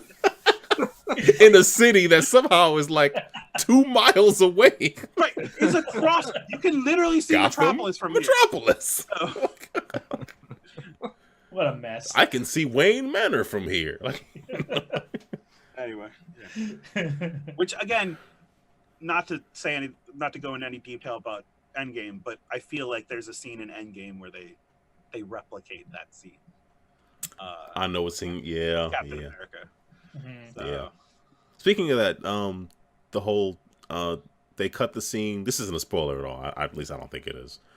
The daughter. Yeah, Tony. They had a scene where Tony Stark's daughter was going to be, an older version of her was going to be in it, but I guess it was deemed too confusing, which I agree. So that they cut it. So it's a miracle. Without giving anything away, it's a miracle that movie even works. That's what makes it so good. Is because there's no. It's one of these things where there's that many characters in this many movies, like, and we're looking at all these missteps that like potentially Game of Thrones might have, and other things that have been going on even longer, in many ways. And it's like, how did they pull it off? The Russo brothers are just geniuses. And I mean, there is the thing about the superhero movies though, is there obviously, Mike, there's going to be emotional moments and heavy moments in the movie, obviously. But like at that point, I'm sitting there, I'm hearing people sobbing and all this other stuff, and I'm just like, then I look around, I'm like, we're talking about a movie with people wearing costumes, and like it just like I actually didn't feel the emotion that everybody in the theater was feeling because I'm like, this is still just... I didn't in this one. Infinity War, yeah. I did. In this one, I was like, okay. I mean, I hooted when Sam came over the radio. I didn't say there wasn't hooting. I just the sadness. That is an emotion. Just hooting is an emotion. Yes, I got you. I guess to me it was like you're right. It was like watching wrestling to me. Whereas Infinity War wasn't, right? Like, so I'm like, oh, here's everybody coming out in their costumes, and they're all like, oh, here comes, it's the entry with the smoke machines and the music and all this kind of stuff. Oh man, you should have just stood up in the middle of the theater with all the crying people and just go, everybody, it's fake. Yeah, wrestling. I was mentally doing that. I'm like, I don't want to ruin these people's moment, but like, it's like wrestling to me. Like, yeah. I look at it that way, but yeah. But I loved it. I love wrestling. So there we go. Like I liked it. But it was the way it all ties together was brilliant. The writing was great. I can't imagine anybody else being able to pull that off. Yeah, agreed. Definitely. Anybody? This is off topic. I'm skipping around here. I'm sorry. Yeah. Just two more quick things. The John Wick Hex trailer. Anybody get a chance to see that? I did. It looks. I saw a couple of them. Is there a new one that just came out? No, it's coming out in June, July. John Wick Hex is a video game. Sorry. I'm sorry. Yes. From Mike Bithell and. From Bithell Games, yes. It looks like Metal Gear Acid, but like really, really good. And I try to go back and play Metal Gear Acid, like a phone game. No, it looked like menu driven, and you're picking the moves that he does and things like that. It looks really cool. I don't know if they showed I don't know if they showed the consoles at the end of the trailer. I don't know either. But is it based on like Keanu Reeves or whatever? Oh yeah. Yeah. And it's the same idea as Bill is in there too. Oh, what was the game he made where you set up your moves and then you hit execute? That was a cool game. Oh god. Transistor. No, not Transistor. I like that game. Frozen Synapse. Something. Like I didn't play that actually. Yeah. So let's go with Frozen. I know Frozen Synapse does that. So, but yeah, so like you're like essentially giving him very and if statements, or then if statements, and Keanu Reeves' model goes through and like shoots people. And two to the chest, one to the head. John Wick. So like he's real mad about his dog still. So as well he should be. So, but yeah. Oh, and then the last it thing looks is, interesting. I saw that got announced today. It does. And the last thing is the I guess HBO is doing a Watchmen series.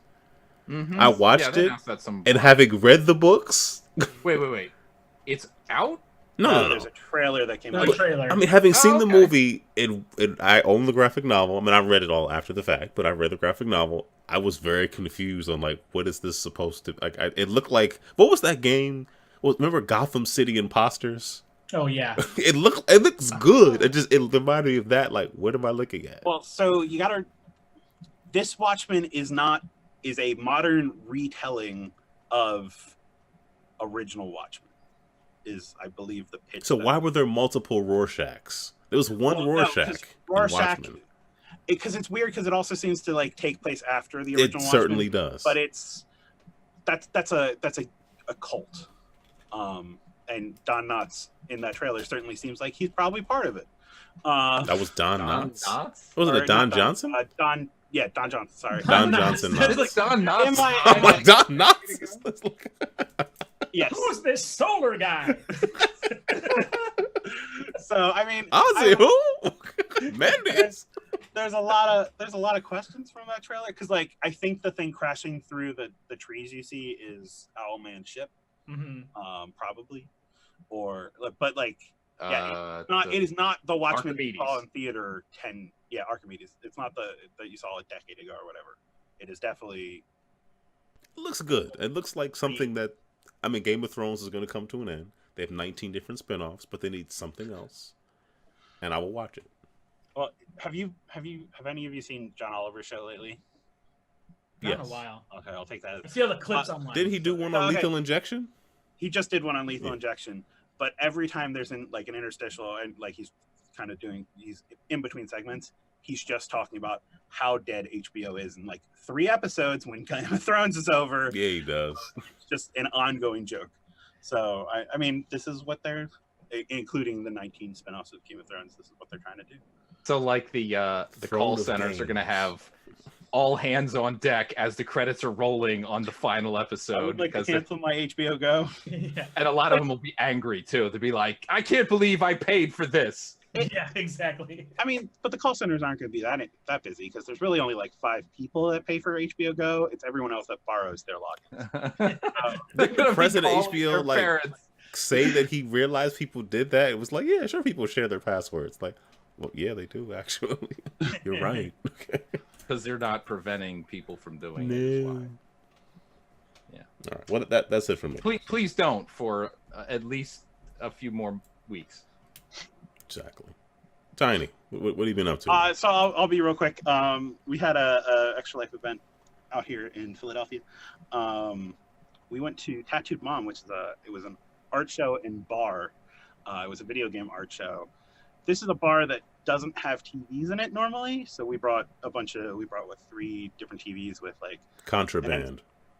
Hey, the N64 with the retro tink, so people could play it on an HD screen, the Switch, the NES Classic and whatnot. These people got a kick out of it. We talked to people about how they could raise money for their local children's hospital. Everyone loved playing Mario Kart or talking stuff in GoldenEye or.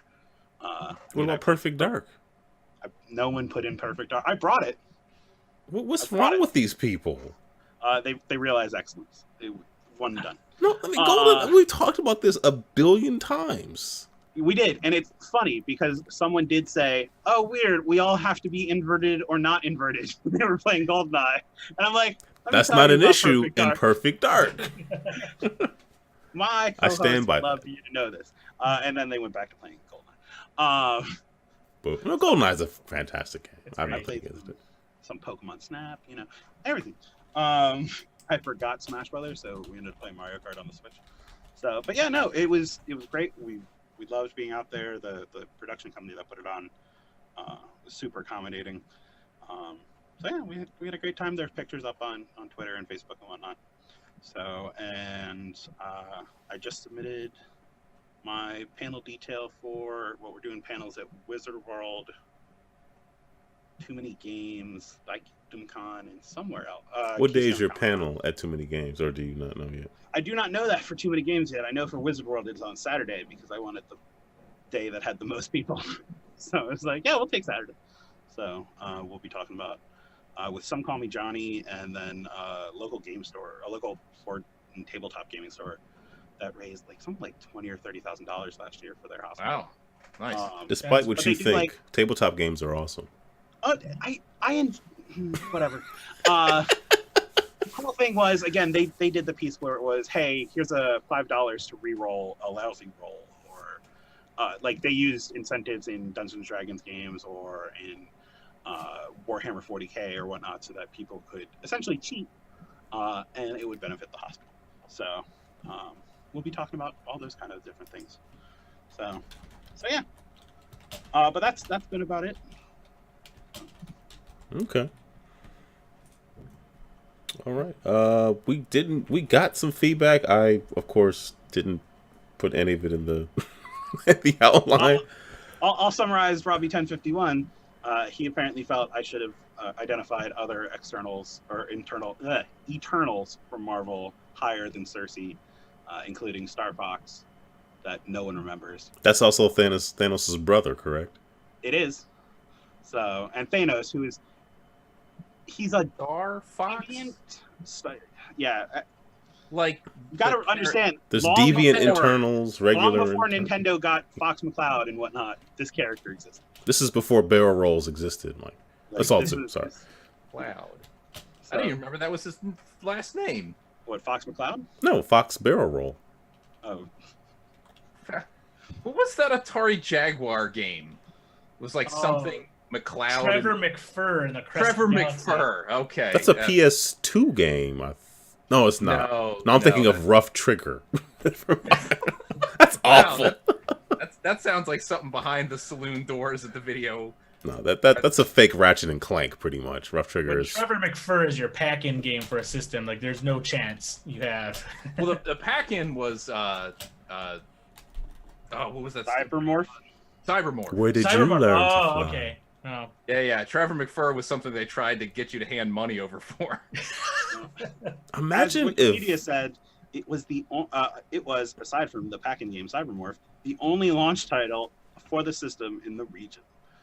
imagine if Rayman was the pack-in for the Jaguar. Rayman, that was the first platform it was ever made for, really, outside of Super Nintendo that got canceled. And then, like, yeah, Rayman was amazing. Iron Soldier was pretty good for the time, I remember. And there was, like, and Tempest, of course, was, like, the whole reason I think most people bought that system. True. But Trevor McFur in the Also, that lock of Galaxy- Jeff Minter's hair that came in every package was also pretty enticing. If you smoked that, you got so baked. Darn, as well you should. Like, you know what I'm saying? He just floated away. Like, it's like, Yeah. You would just drift into shows. I didn't get a hit. Like, what is this? This discussion of the Jaguar recalls a really quick anecdote. When the Jaguar was still a new thing, and the local video game shop, they had used copies, games, whatever.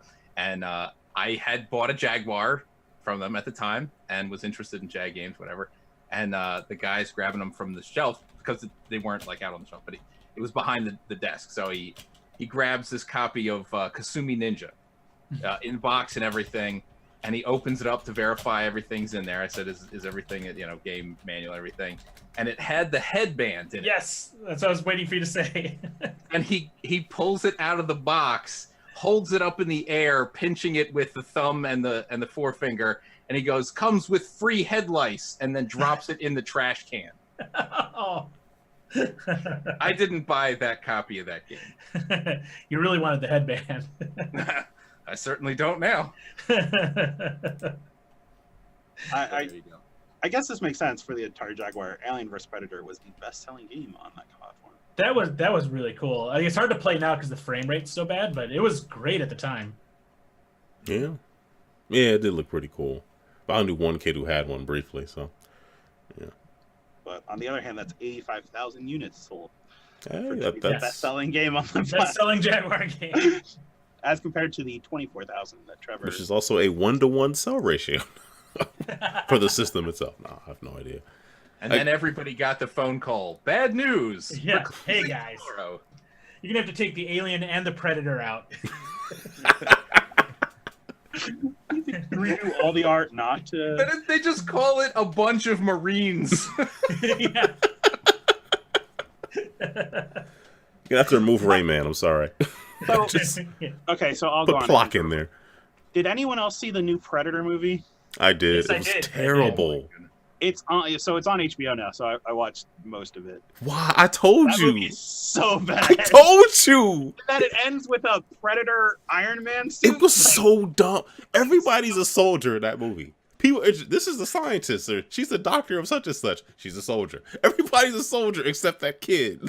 The whole movie, everyone's a soldier. I thought. Yes, I guess the bigger thing would be like when they say like get to the choppers, but this time they're referring to motorcycles.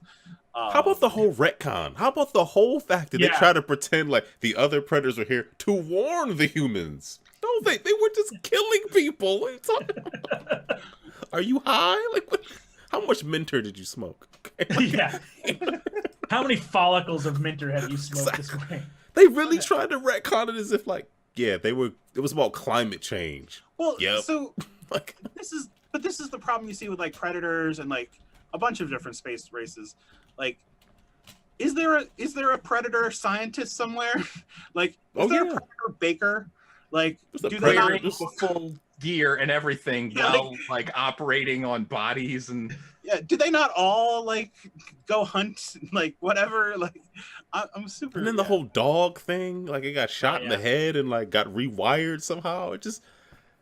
Now, how about the part where Sterling, what's the name? One of the characters like blows their own head off, but then like the editing was so bad, it was like. I couldn't tell what I had to What? go. I rewatched that scene like Yes. 3 times. Like, so she threatened him, and the gun was on like auto threat mode, and it didn't care that it was shooting through its user's face. It was so bad. Wow. Which is, I guess, how AI cars are going to start too.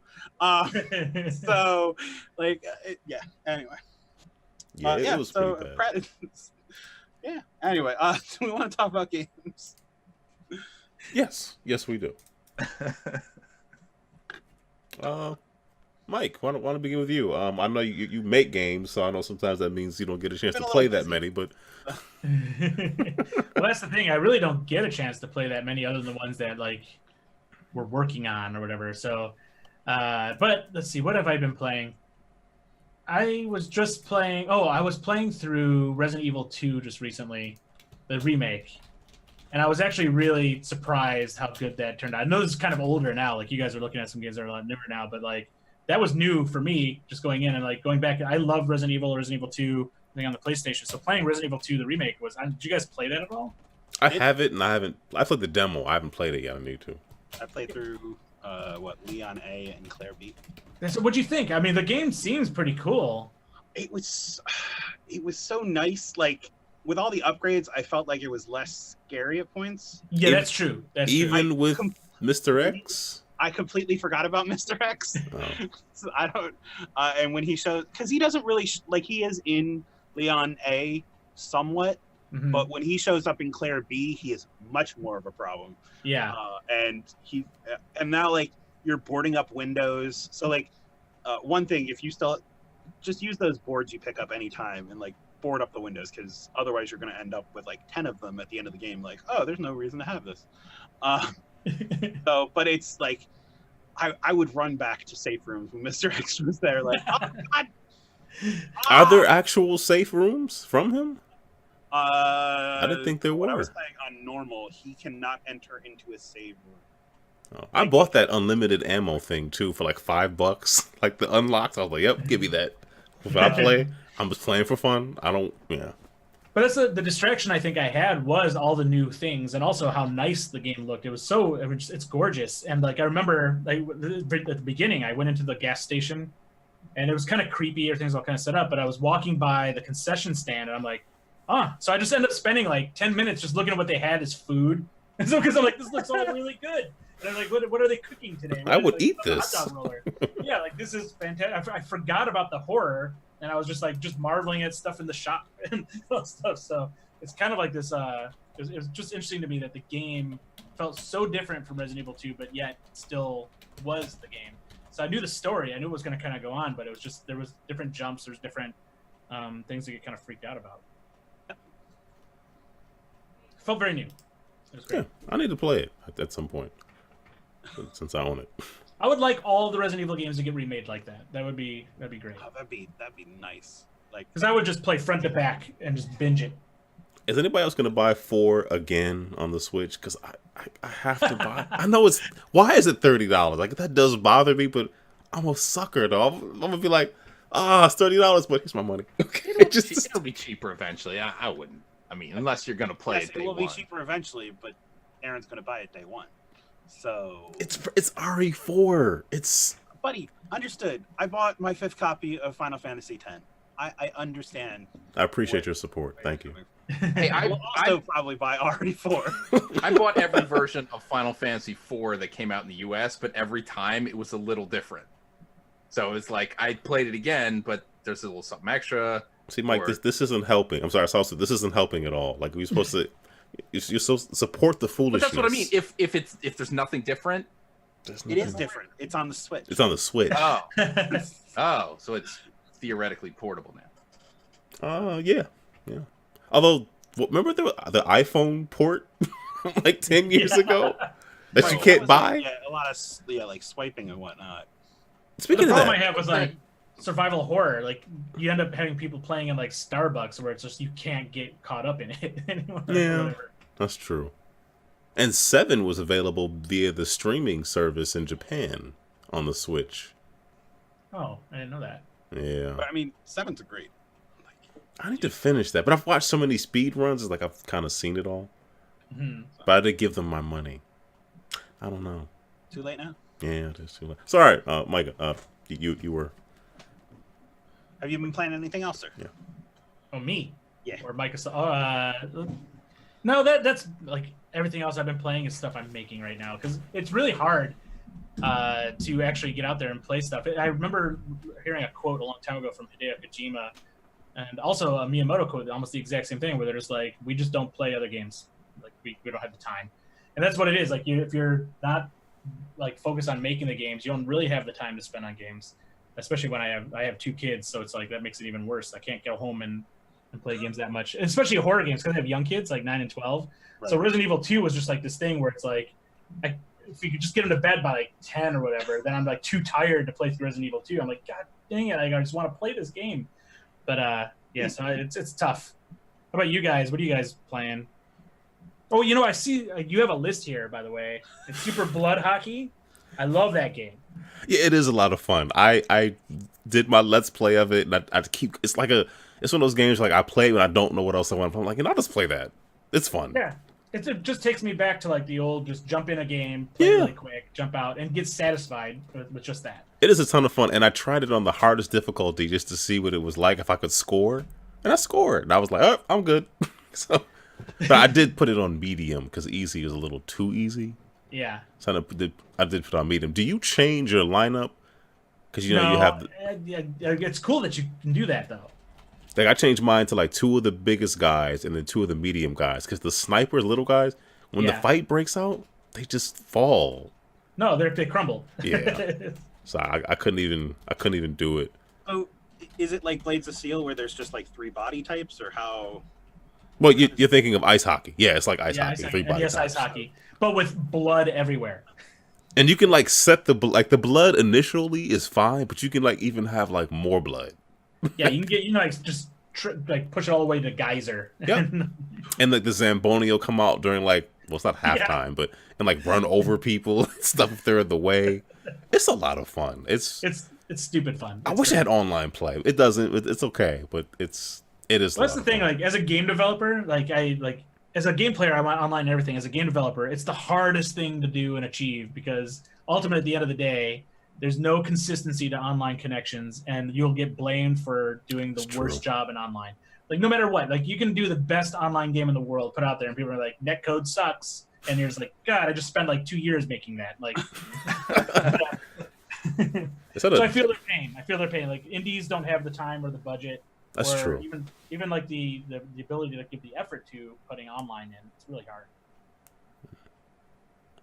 So also, did you want to talk about I don't know what SOT Arena is. Sea of Thieves. Sea of Thieves. Okay. Ooh, yeah. Please tell me what's going on with that because I love that when it launched. So much is going on with Sea of Thieves. I have not played any of the anniversary update of the like regular game. Mm-hmm.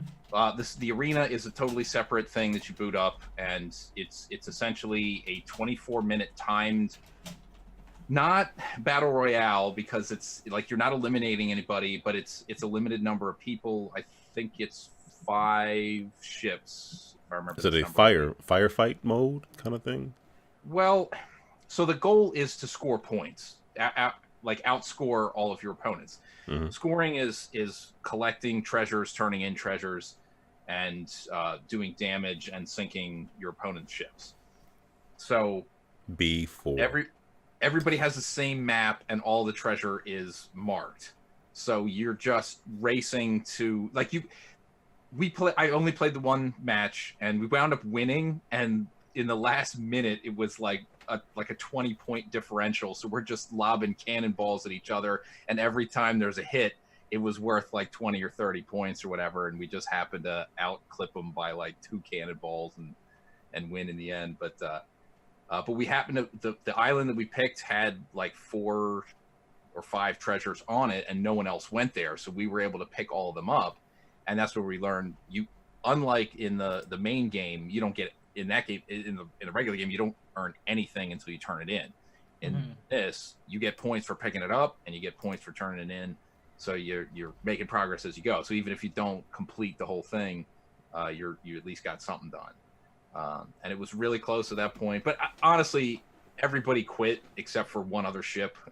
So I'm not really sure what happened there. But it was a lot of fun, and I would definitely play that again. And then once you're in, you can kind of just stay in, and then as soon as there's enough people, it'll load a new game. That's a kind of like a regular multiplayer, sort of like, you know, figure a regular Call of Duty kind of game. You're just in, and it'll just load the next game, and so on until you leave, and that's kind of the way it works. But it helps because Sea of Thieves has a notoriously long load time to get you in. In arena's the same. It takes like a full minute to load the game up, and then once you're in, there's no more loading. And this is rare. This is like first party game like that. Yeah. Okay. Yeah. I'm just glad that this game is still around. I know Rare is a different company than it was, not today than it was 20 something years ago, but I still have a soft spot for Rare. So I like that people are still playing it and giving it a chance, because the launch was not good. And the best part is that they don't charge anything for any of these updates. Yeah. Just here you go. And I'm told, I listened for the first time in like a few years, the P1P podcast this week, because I had caught up on like everything. I'm like, what else is around? And I forget even which one it was. I think CJ plays Sea of Thieves. Yeah, and he talked about it for a long time, and I learned more about it from listening to him talk about it than I did from playing it. He said there's like 10 hours worth of like true campaign content in the main game now, including voice acting and so on. Really? And so on. 10 hours? That's what he said. And it's not just solo? You can do it with people? Oh, it's still the regular game. You want to do all this with people. Yeah. I would do that. Theoretically. Yeah. I would do that. Theoretically.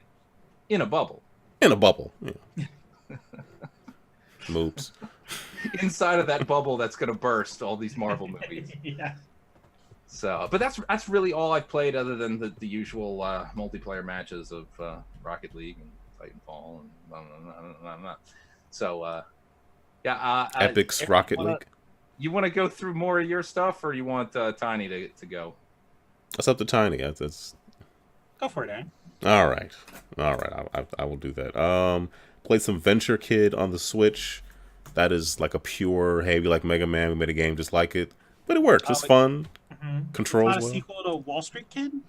It's actually a sequel to Casino Kid 2. Okay. So this is it's actually short for Venture Capital Kid. So That's what he takes the money, he spends it off, and no, it's fun. I mean, it's like a love letter to Mega Man. I mean, what's the Coachella special? It's I don't know. It's the bosses are all kind of like, they're very different. Like you're fighting like a mummy and like a regular looking robot. I got up to like a bird, like a phoenix on a volcano. So the bosses they're not just like a robot. So it's pretty cool.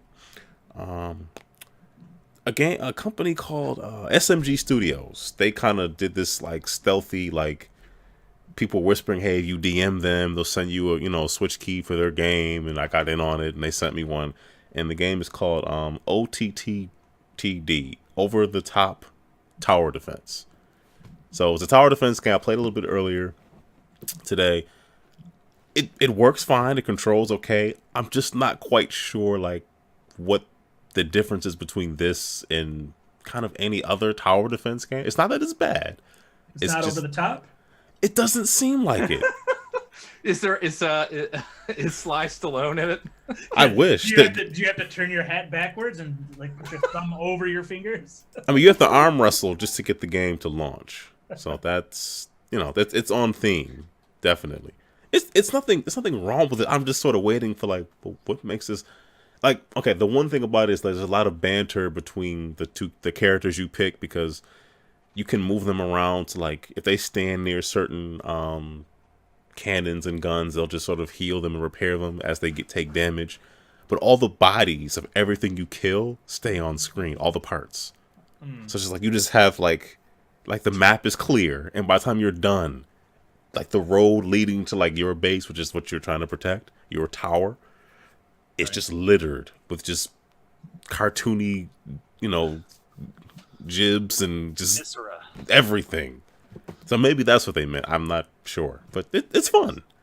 I just figured, I mean, it was over the top. It just meant the villains or whatever, the creeps didn't stay in the lanes.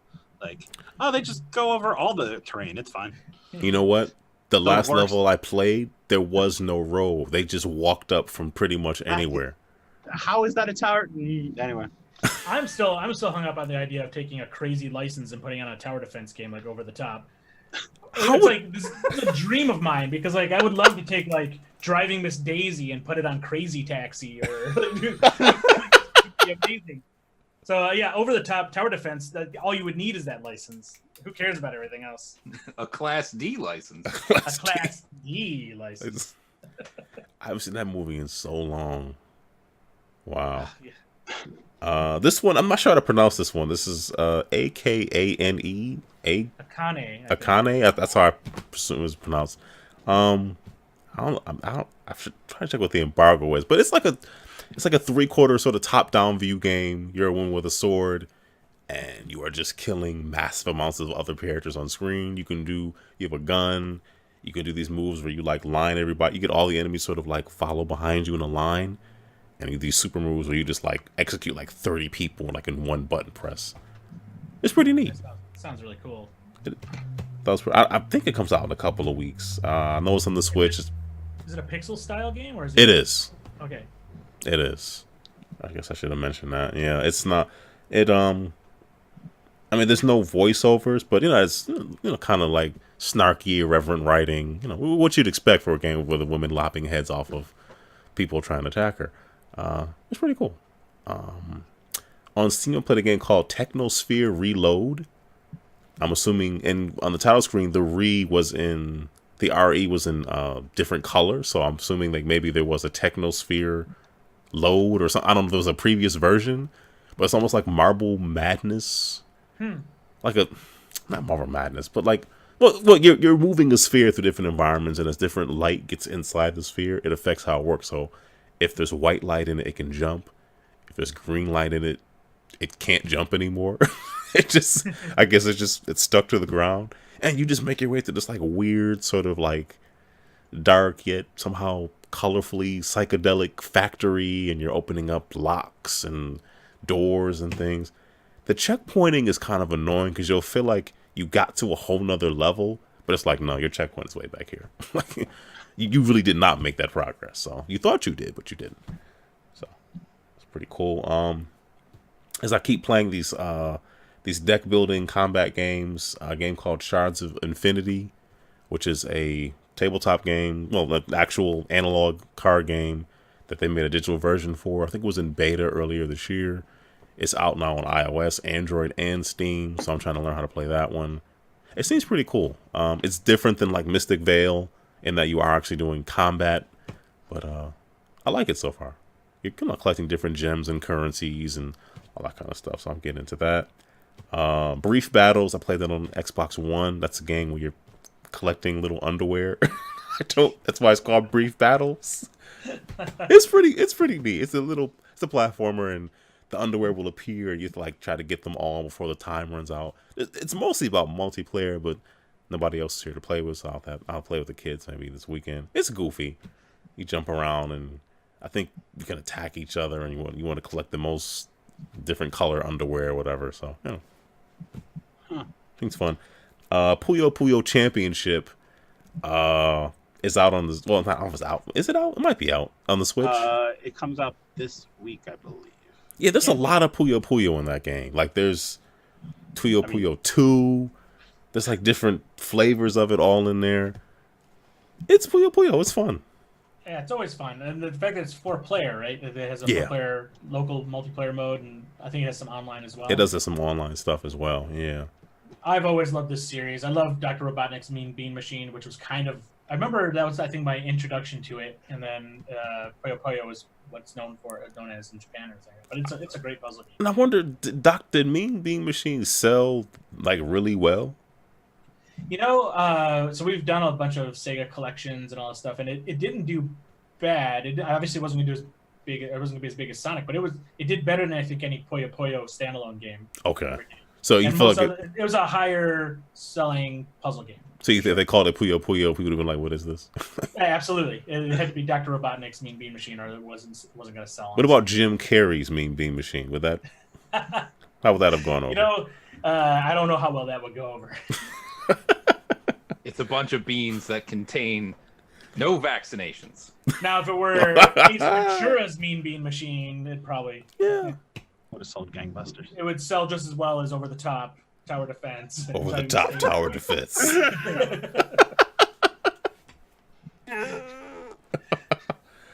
Then the last couple things are just some. I played some Haiku Warrior with the 9-year-old today. She wanted to play that one. It's a tabletop card game where every card is a haiku on it, and I think I actually won this time because she died, lost all her souls. So I think I actually won for once. We played Dose again. We haven't played Dose in a while, so we played about 5 rounds of that. Sequel to Uno. It works differently than Uno. I like it better just because it's different. I'm weird like that. So, and then the girls and I played a bunch more Street Fighter XC. They still really like it, and it goes back and forth. It's not like Daddy always wins. So it's I've this past weekend I think I lost 2 to we played 3 rounds and I lost 2 of them. So yeah. They enjoy beating their father. They talk a lot of trash. That's like their highlight. Make sure to hand them the list of proper trash talk etiquette. Oh, that Microsoft put out. Right. I saw that it went. Who wrote this? I tell you, I never heard of potato aim before, but nor have there I. you go. It's in my arsenal now. I'd like to think that they were just like, okay, we need to come up with some terms that we can like go out there and say this is what other people are saying, get people saying them, and like potato aim, like where like I've never heard anything like it. Raise your hand if you're out of touch. Oh, okay. I've heard the original Xbox controller called a potato, so maybe it's that. It's like you threw a Duke at me. Yeah, it's like that would kill someone. And like when you upload like a bad picture, like I took this picture with a potato or whatever, like I don't know, it just seems real odd how they're using it. So to say the least. All right, well that's it for me. So those are the games I played. Tiny, what about you? All right, yeah, and again, I shall be rather quick. I decided to go back to the Wii to play some games and for streaming some stuff. So I was playing Trauma Team, which is a medical, like you're using the Wiimote as, oh god, that sharp knife that surgeons use. The scalpel. Scalpel would be the name of that. Thank you. And like you can select all the different things, and I hadn't realized, and maybe this actually might have been the first time I put my copy of Trauma Team in. The voice acting, when they localized it for North America, like Nolan North is this super anime dude that was being in jail, but he was a super surgeon. They also kept like an iron mask on him, and they're like, but only you can save this person. So like it's super weird. I don't know, like you should check out some of the stream for it, but like the voice acting, you'll be like, I recognize all these voices, and this is the weirdest like story around. At some point I was just like, I don't care, let's just like operate on people. But that game's a lot of fun on the Wii. And I also played Mario Galaxy 2, which is a game I don't think I ever put any serious time into because I played through all of Mario Galaxy 1. You didn't beat 2 before? I did not. Wow. 'Cause Better I late feel than like never. It's fantastic. I got all the stars in 1 so that you could unlock Luigi and then you play back through. Mm-hmm. So that when 2 came out, and especially hearing the stories about how 2 started as like, oh, it's like Mario Galaxy 1.5. We just wanted to get Yoshi and a couple of these other ideas in. Oh, it's so good. Man. And then it transitioned to its own game. But it's been fun. Like I was happy to go back and play it. And then I'm really looking forward to Pokemon on Switch. So I started playing another Pokemon game on 3DS because why not? So Pokemon Ultra Moon, and I'm like halfway through that now. So yeah, it's been just fun doing that, and then with the game stations we're doing it like Tattooed Mom and whatnot. So, but yeah, that's been about it. Aaron, have you done any more in Chrono Trigger on DS? No, it wasn't on here. Oh yeah, I'm sorry. Yeah, I did play a little bit more. I'm still working my way through. I have the Toad guy is now in my parties. I'm very early on, obviously. So you mean Frog? Whatever his name His name is Frog. You call him the Toad guy. I mean, you can rename so insulting. I know, right? You know who I am. Mike, I'm sorry. I'm Saltsuit. I apologize.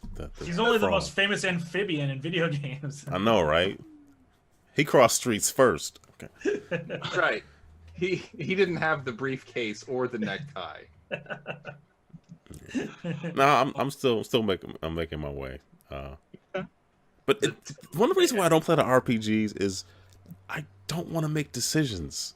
Like, I'll have all this gold and resources, like, okay, I gotta upgrade somebody's magic. What if I upgrade theirs and they leave the party? What if this? And I just scream and then run away. I don't know. I'm with you on that. Like, your life is full of decisions all day. Exactly. When you come home and you want to sit down, you want to relax. You don't want to make more decisions that could like change the course of somebody's life in a game or whatever. You're just like, screw it, I want to shoot things or do whatever. Or that's why I go to Super Blood Hockey. It's like, you know what? Yeah. I know what I'm doing here. Yeah. I'm gonna bludgeon that guy with a hockey stick, and there we go. Yeah, like any normal person would do. Exactly. It's to relax. It's healthy. It's definitely something that someone would. It's cathartic. Yeah, totally cathartic. So, anyway, things of interest. You want to go through them real quick, Aaron? Yeah. I don't know if you all watch Mega 64. I don't really pay that much attention to them. I do once in a while, but they did a really funny 10-minute Metal Gear Solid and 10-minute video. 10 minutes video. It's hilarious. You have to watch this thing. They did a really good job with it. I mean, just like just the fact that like people keep having heart attacks. I didn't think about how funny that is, and just like his heart too. Like, there are I guess there are several. It's all of the Metal Gears or just the first? It's Metal Gear Solid, but it's in 10 minutes. Okay. It is pretty. It's all 5 of the Metal Gear Solids. Oh, is it? No. I guess that's my question. No. It's literally just Metal Gear Solid, the first game, in 10 minutes. Only like one person has a heart attack in that game. No, so like, I mean, you have the DARPA chief. Doesn't the guy who Ocelot kidnaps? Octopus, Decoy Octopus has the heart attack as he's impersonating the DARPA chief. You never meet the DARPA chief in that game because he's already been replaced by Decoy Octopus at that point. Which means he's dead anyway, right? He could be dead. I don't know if it was from a heart attack because, again, there's only one person. It is. Okay, it doesn't matter who has a heart attack. The heart attack happens. I was like, if you did all the Metal Gears, like, yeah, actually, there are a couple. But the only reason the heart attack happens is because he comes in contact with Snake? With the fox eye that. Yeah. Yeah, you know what? If we do this, we're just going to do 10 minutes of Metal Gear, so that's fine. Anyway, you should watch it. It's funny because you also have Eternal Darkness, which I assume this is the Dennis Dyack thing that was on GameSpot, IGN. IGN, yeah. Apparently, they pushed it, or they were going to push the release date because of 9/11 of Eternal Darkness. So, yeah, it says in the article it would have been a launch title otherwise. That'd have been a great launch title. But the GameCube came out 2 months. I mean, it was November. It was 2 months after, but you know, I was in college when I was a freshman. It was a different time, so I came back to my dorm room having a GameCube, and it was a mystery. That happens to everybody. Yeah. We couldn't find a memory card for 2 months, so we had to leave it on. I remember being in line and seeing the last black GameCube with like a lady in front of me, and just she could see in my eyes. She looked at me. She went, "You want that one, don't you?" I was like, "Yes." I don't want indigo. The purple GameCube. Why did they say indigo? It was purple. Like, it's not indigo. It's all about royalty. It was great. Anyway. Yeah. So that's. I'll leave all these links up in the show notes. And Wrestle with Games? Wrestle Games. Guy did a really good documentary on X-Band. That's cool. And it's about a half an hour long. It's really good. And then not only does he do a history, does interviews with the guys who developed it, but he also leaves the video off with what people are doing right now with X-Bands, which is trying to revive the actual service, which technically, X-Bands are very expensive, at least on eBay they are. Mm-hmm. People are using these, Cisco or Linksys, they're Ethernet to telephone line adapter so that it'll allow you to. And they show it at the end. They show somebody. It took a while, but it works. I mean, it's pretty cool they ever got that thing to work. Because I thought it was a joke too. I'm not gonna lie. I was not a believer.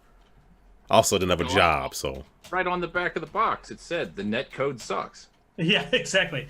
Even then. So you knew. Okay. I mean, it's just like, and they talk about it in the thing. If you didn't have anyone in your local area playing it, you're either spending tons of money on long distance. Yeah. I would Or imagine how you're smooth not those using it games at are. all. Yeah. Well, and that's the thing. Like, and they Hey, talk Weapon about, Lord worked best with it, buddy. yeah, they talk about some of the frame data and how, because I mean, they weren't getting access to any of the source code for the game, so essentially, the X-Band was acting like a fancy game genie, reading the memory, and then changing values so that both users were seeing the same seed essentially. Yep. So that it's interesting. It was almost like magic when you think about it. It was doing essentially what Rewind netcode does today. Right. It was key. It was a lockstep networking over a dial-up. Mm-hmm. But I mean, then to also hear that they had made a deal with Sega Channel, Yeah. like integrate I forgot about that. capability into Sega Channel, and then SegaNet was running off a modified version of the X-Band. I did not backend. know that until that video. And, like there's some, it's crazy to think about, and like they talk about the email addresses, and like you had the social media piece, and you also had people with essentially lag switches. The mail bombing that was happening. Yeah, the idea that you could flood someone's mailbox. Yeah. Anyway, there's a lot of cool things there. Mike, did you have any experience with X-Band when it was current? No, like not really. Those things. The one thing that kind of happened during that whole time was a lot of people were trying to figure out how to make any device connect to another in a meaningful way, and it's just the infrastructure just wasn't really there for it at the end of the day, and also it was too expensive for people to get a really good experience out of it. So I do remember though, somebody who was involved with that did something that was called. It eventually came out as like the Worm Cam or something like that for the Game Boy Advance. But the original version, I have the prototype. I have two of them, so they can connect to each other. It was for the Game Boy Advance. You'd plug it in, it would go over the phone line, and you could do video chat over with GBA over a phone line. It was crazy, and it had some games you could play that way, and you could still chat with each other while you're playing games over GBA. It was nuts, but it was like one of the people involved in that worked on X-Band. Gotcha. That is cool. I did not know that even existed. I wonder if they still work. I've got them still in my basement. I got to take a look at those. Somebody's going to come and look through, through your garage and your basement to do a documentary on this stuff. You know what? Like every time life is somebody full, comes over, full we'll just circle. like kind of go through some stuff, and I'll discover something I didn't know I had that somebody gave me. Like I remember we came across the original SimCity. It was called something else at the time, but it was the SimCity source code that was thought lost, and so like I just happened to have it in my garage for some reason. I don't know, and stuff like that. Like it's just weird. Right on top of the Ark of the Covenant. It was over a door frame, to be honest. Wow. When you mentioned the NES version of Street Fighter, is that the version that eventually got ported by Tectoy for the Master System? No, Capcom was working on their own version. And actually, it looked pretty decent, as good as the original Street Fighter could look. But yeah, that wasn't the Tectoy version. Oh wow, I want that. I don't have that. It's very expensive. Yeah. Yeah, that, and I have Mortal Kombat 1 and 2 for the Master System, which they're not worth playing, but I like saying that I own them, and I just did. It's cool. We're just looking at Earthworm Jim on the NES that was ported by... What was that like? It's surprisingly good. Like, you can imagine the NES being able to really replicate it, but some crazy person figured out how to do it, and it was like back in the day, too, when pirated carts were kind of big for the NES, but yeah, it's shockingly good. You can get it on like, what's that site that everybody goes to, Alibaba or whatever, and they have all the parts up there. You can go up there and get it for like $5. Wow, I did not know that was a thing. A whole new world for you, Aaron. Go ahead and sing the song. Go ahead. Nah, I'm good. Darn. This is goofy, but somebody, this is a YouTube channel guy. He has this video. Games. I watched this the other day. Yeah, he has the Avengers versus Bowser. So like people get into Bowser at the end of, whatever -4 in Super Mario Brothers, and just the different Avengers fighting him in pixel form. I thought it was pretty neat. So I threw that up there. I think it's EA. Well, I guess one thing is EA announced that EA Access is coming out for PS4. Yeah. I'm surprised it took this long. Maybe it was a contractual thing. They were locked in and couldn't have it elsewhere, but that's coming. But apparently EA is looking at maybe a slightly different model to release some more of their games. Maybe more of a early access kind of thing. I guess this is based on the reception of Anthem. Is that what this is based on? I'm assuming. That's what the article says. Yeah. I mean, I didn't play Anthem, so like maybe a $60 box copy day one doesn't make sense for a game that's supposed to be live and developing content over time. It's the same idea as you probably could have made that argument, and I think Microsoft did with Sea of Thieves. Yeah. They're like, hey, we're launching Game Pass the exact same day. And by the way, it's on Game Pass. Why don't you give us $5 a month to play this game? Or you can still spend $60 if you want, but like it's a question of how we will take your money. But also, there's no real good way to test a massively multiplayer game like that. Right. So if you look at EA's history, it's like they wait, they don't really do a big test, they put it out there, and everybody just says, "Oh, the game's horrible." And they like, if they have an early access, there's an excuse. I think people psychologically are like, "Oh, it's gonna have bugs, so I'll hop in there," and like you can run that for a while and get all your testing that way. And people are paying you to do it, so. True. It's the better way to go. Like Anthem it would have been better if they would have let that bake a little longer. I mean, yeah, from the stories that are coming out, there's definitely some management decisions that probably could have been different. Oh yeah. What if that story could have been like being written and told to the executives while it was all happening? There could have been a better outcome, but it's like it's communication issues. But I mean, even to go larger than just EA, like I mean, look at Destiny. Both Destiny 1 and 2. Year one of both of those games, pretty rough. Yep. Like, yeah, true. So it's a question like you're going to have people like, oh, I found the loot cave. I just sit here for 6 hours a day and shoot things and break your game's economy completely. So yeah. So there's probably a softer launch kind of deal to go with. But you also have Mjolnir just written down here. Yeah, and there was a spoiler in it, so I just kind of remove some of the key phrases and things. I didn't want to.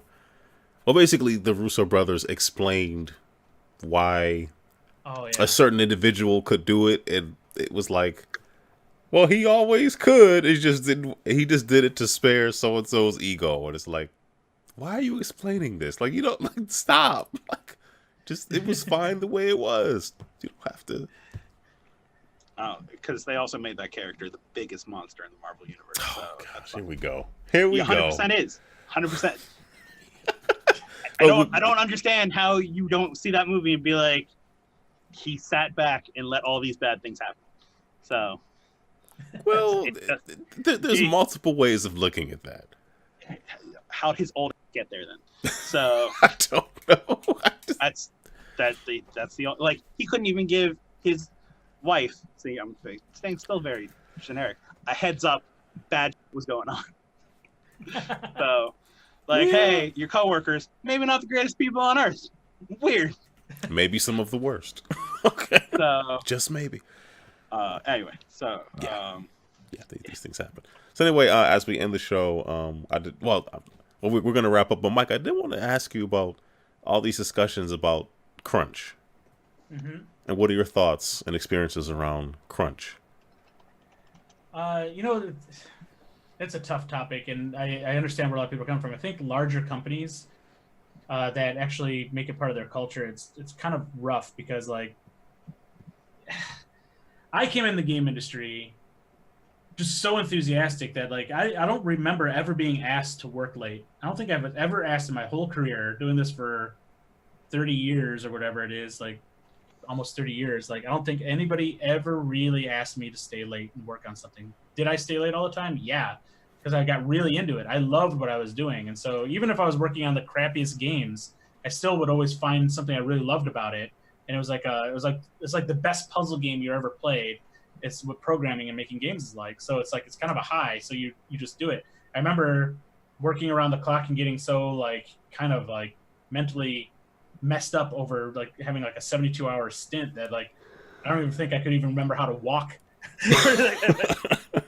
But I was just so into what I was doing. So the thing that kind of disturbs me though is the like kind of over the last 15 to 20 years though, hearing the stories from friends about the institutionalized requirement for crunch and also the cultural pressure of crunch, And that has always been kind of worrisome. But so while I haven't ever experienced it, I've seen probably a little bit of it in how people treat each other sometimes in situations I've been in. But ultimately, like, I heard so many horror stories over all the years. I'm just glad now that it seems to be getting some traction on how to reverse that. Where we are here, we never ask anybody to work later. We make sure that our budgets and our time and our schedules are as realistic as possible. We're not always right, but we try to do it. And there is the whole thing of like, hey, look, this thing's just not going to get done because of X, Y, and Z.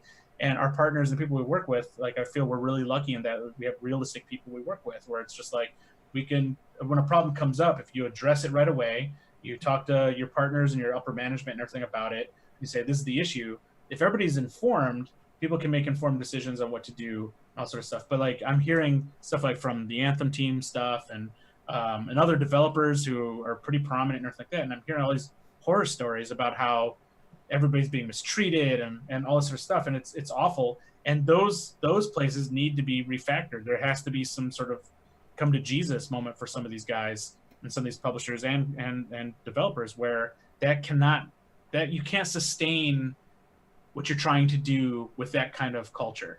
And so it's driven from so many different factors. We can go on, this could be a whole show, but the fact that the demands are also going up for what these games need to be, because there's this thing that happens every GDC where people say most $60 AAA games on average are played only 2 hours. Yet every team is trying to make 80 hours worth of content for these games for the 10% they're going to actually experience it. Mm-hmm. And so you're thinking, when you hear that, you're like, why then are we killing everybody to do that? Well, a lot of it's because like it comes out and people are like, this game's crap if it's anything less than 80 hours, whether they play it or not. Right. And also there's all this like criteria then these bars that we hold everybody to that we have to like hit in order to be successful, like quote successful. So your reviews suck if you don't hit certain things. So there's this weird, just vicious cycle that we're in where I think people need to understand what it takes to make games. People who are making games need to understand what it takes to have like a really good work-life balance. And we have to find a way to reduce the amount of work needed to produce the kinds of titles that people want. And I think this next generation is going to help a lot, because as we move into the kind of more advanced engines, more advanced hardware, we need less people. So for instance, like with real-time ray tracing, we have teams of like dozens of people trying to make things look realistic in games. And with real-time ray tracing, all those tricks and all that effort that we have to spend today, a lot of it can go away, and we can do the same amount of work with like 5 people, or maybe even less. So I'm hoping that in these next generations of hardware and things coming up, we find more ways to reduce the amount of work needed to make the kinds of games people want. Because at the end of the day, people aren't spending enough money to support 200-person teams to have a game come out and not have enough content and fail at the marketplace. So we have to find that balance. I don't know if that's a good answer or not. That's a really good answer, actually. And I apologize for hitting you with that like on the way out, too. Hey, by the way, this really probing in-depth question. I mean, I feel so bad for people I know in the game industry who, you can say everybody has to control their destiny, but like we have people who have families now that are working on big titles, and they sacrifice a lot. They don't see their families. They don't do that stuff because they're worried that this may be the best job they have, and if they don't deliver at this job, nobody else will take them, and that kind of stuff. There's all this weird stuff that's going on in people's heads because like the game industry is brutal, and the average life expectancy for a while was like life expectancy, not like real life, but like your career expectancy in games was around 6 years. And other places, like people become lifers in like different industries, but in the game industry, you burn out and you leave is the average thing. So it's like that's a horrible thing, and there needs to be some sort of sustainability and an approach to how we make games. And it's a creative thing, but if Hollywood could figure it out for movies, which they still have their own problems too, but they're ahead of us, like we should be able to figure it out for games. Tis true. All right, we are going to I guess wrap this up. Mike, any plugs, shout outs, anything you want to mention on the way out? Oh yeah, like you can follow me on Twitter, Mike J Mika, and also I usually talk about a lot of stupid stuff there, but also I'll occasionally talk about stuff I'm working on. But you can also go to www.mixer.com/otherocean, and we'll be live streaming our tank game and some other experiments we're doing with Mixer. And then look forward to our Samurai Showdown game and Medieval. Tomorrow, we're going to have some more news on Medieval as well. I will say... I'm sorry, go ahead, Tony. I was going to say, I saw your tweets about some of the Game Boy games and Game Boy Advance games you were working on, like Yes. Charlotte's Web and Lilo and Stitch. Those were some I really enjoyed how your look back at those. I love doing that because like I've made so many. I've worked on to really place like how crazy this industry is and how crazy I am. Like I've worked on I think just over 300 games now. Wow. And it's whether it's a small part or some bigger part, I've worked on that many. And when I look back on it, I start to laugh at some of the things that like I've done where I often forget games I've worked on. And I'll look at something like, oh, and then I'll remember dumb things like the Charlotte's Web game. I remember like I saw that, and the first thing that came to mind was the project name we gave it internally, which was Pig of Persia.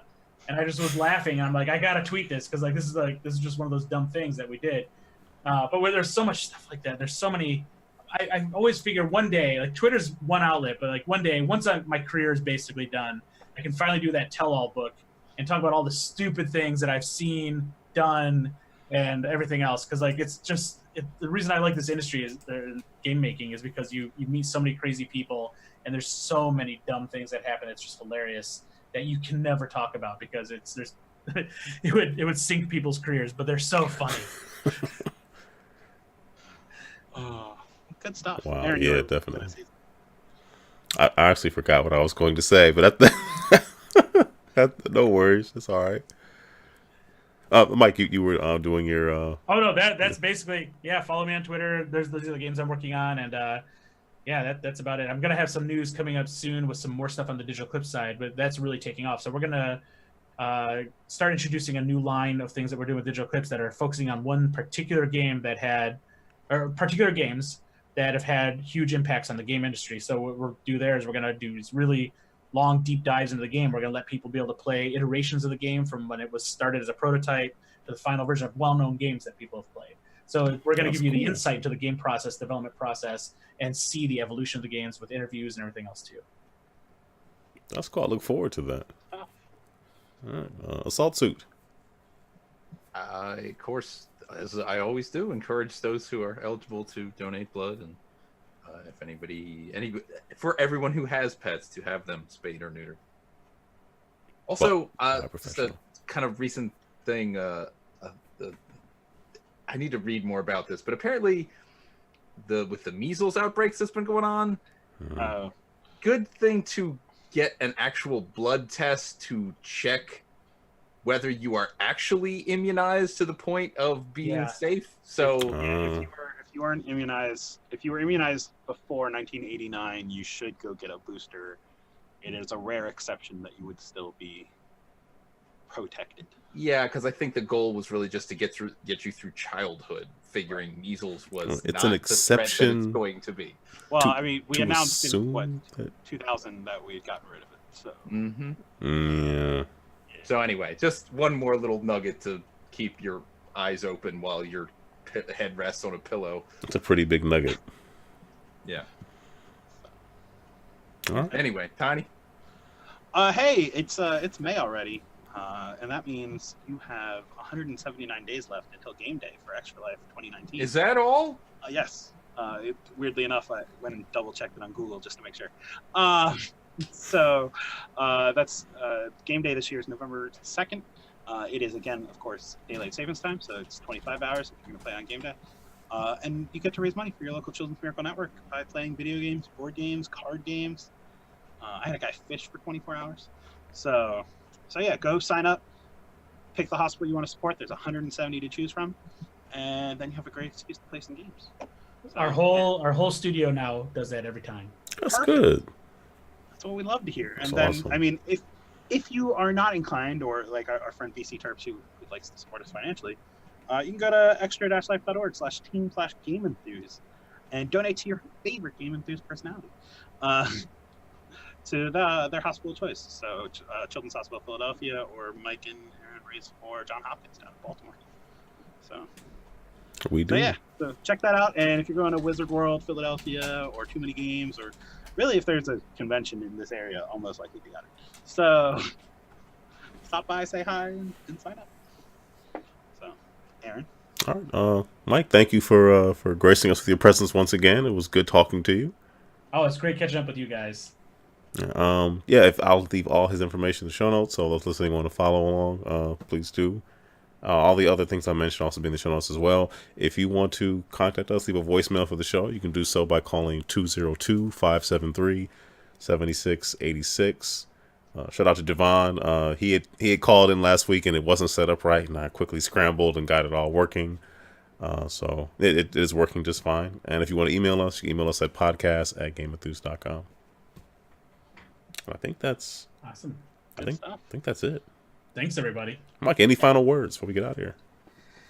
No, I just can't wait to see what happens with this E3 coming up, and so I think we should regroup after that, and I'll have a lot more information about what's on the show floor. Yeah, we shall do that. Awesome. We should definitely do that. All right, those in the chat and people who were watching, we appreciate it. Thank you for tuning in, asking questions, making comments, and Winning Spy was just popped in just now, asking how's everybody doing. I guess we're doing okay. Sleep time. Yeah, it's probably sleepy time. So yeah. But maybe not for you though, Mike. Are you on the West Coast? So I'm on the West Coast, so it's all fine now. Now it's just go home and binge time. Well, we don't want to get in the way of that. So, well, God, Lord willing, we'll be back next week, and that's it. Have a good one. All right, take care, everybody. Later on. All right. Awesome. Thanks, guys. No, thank you.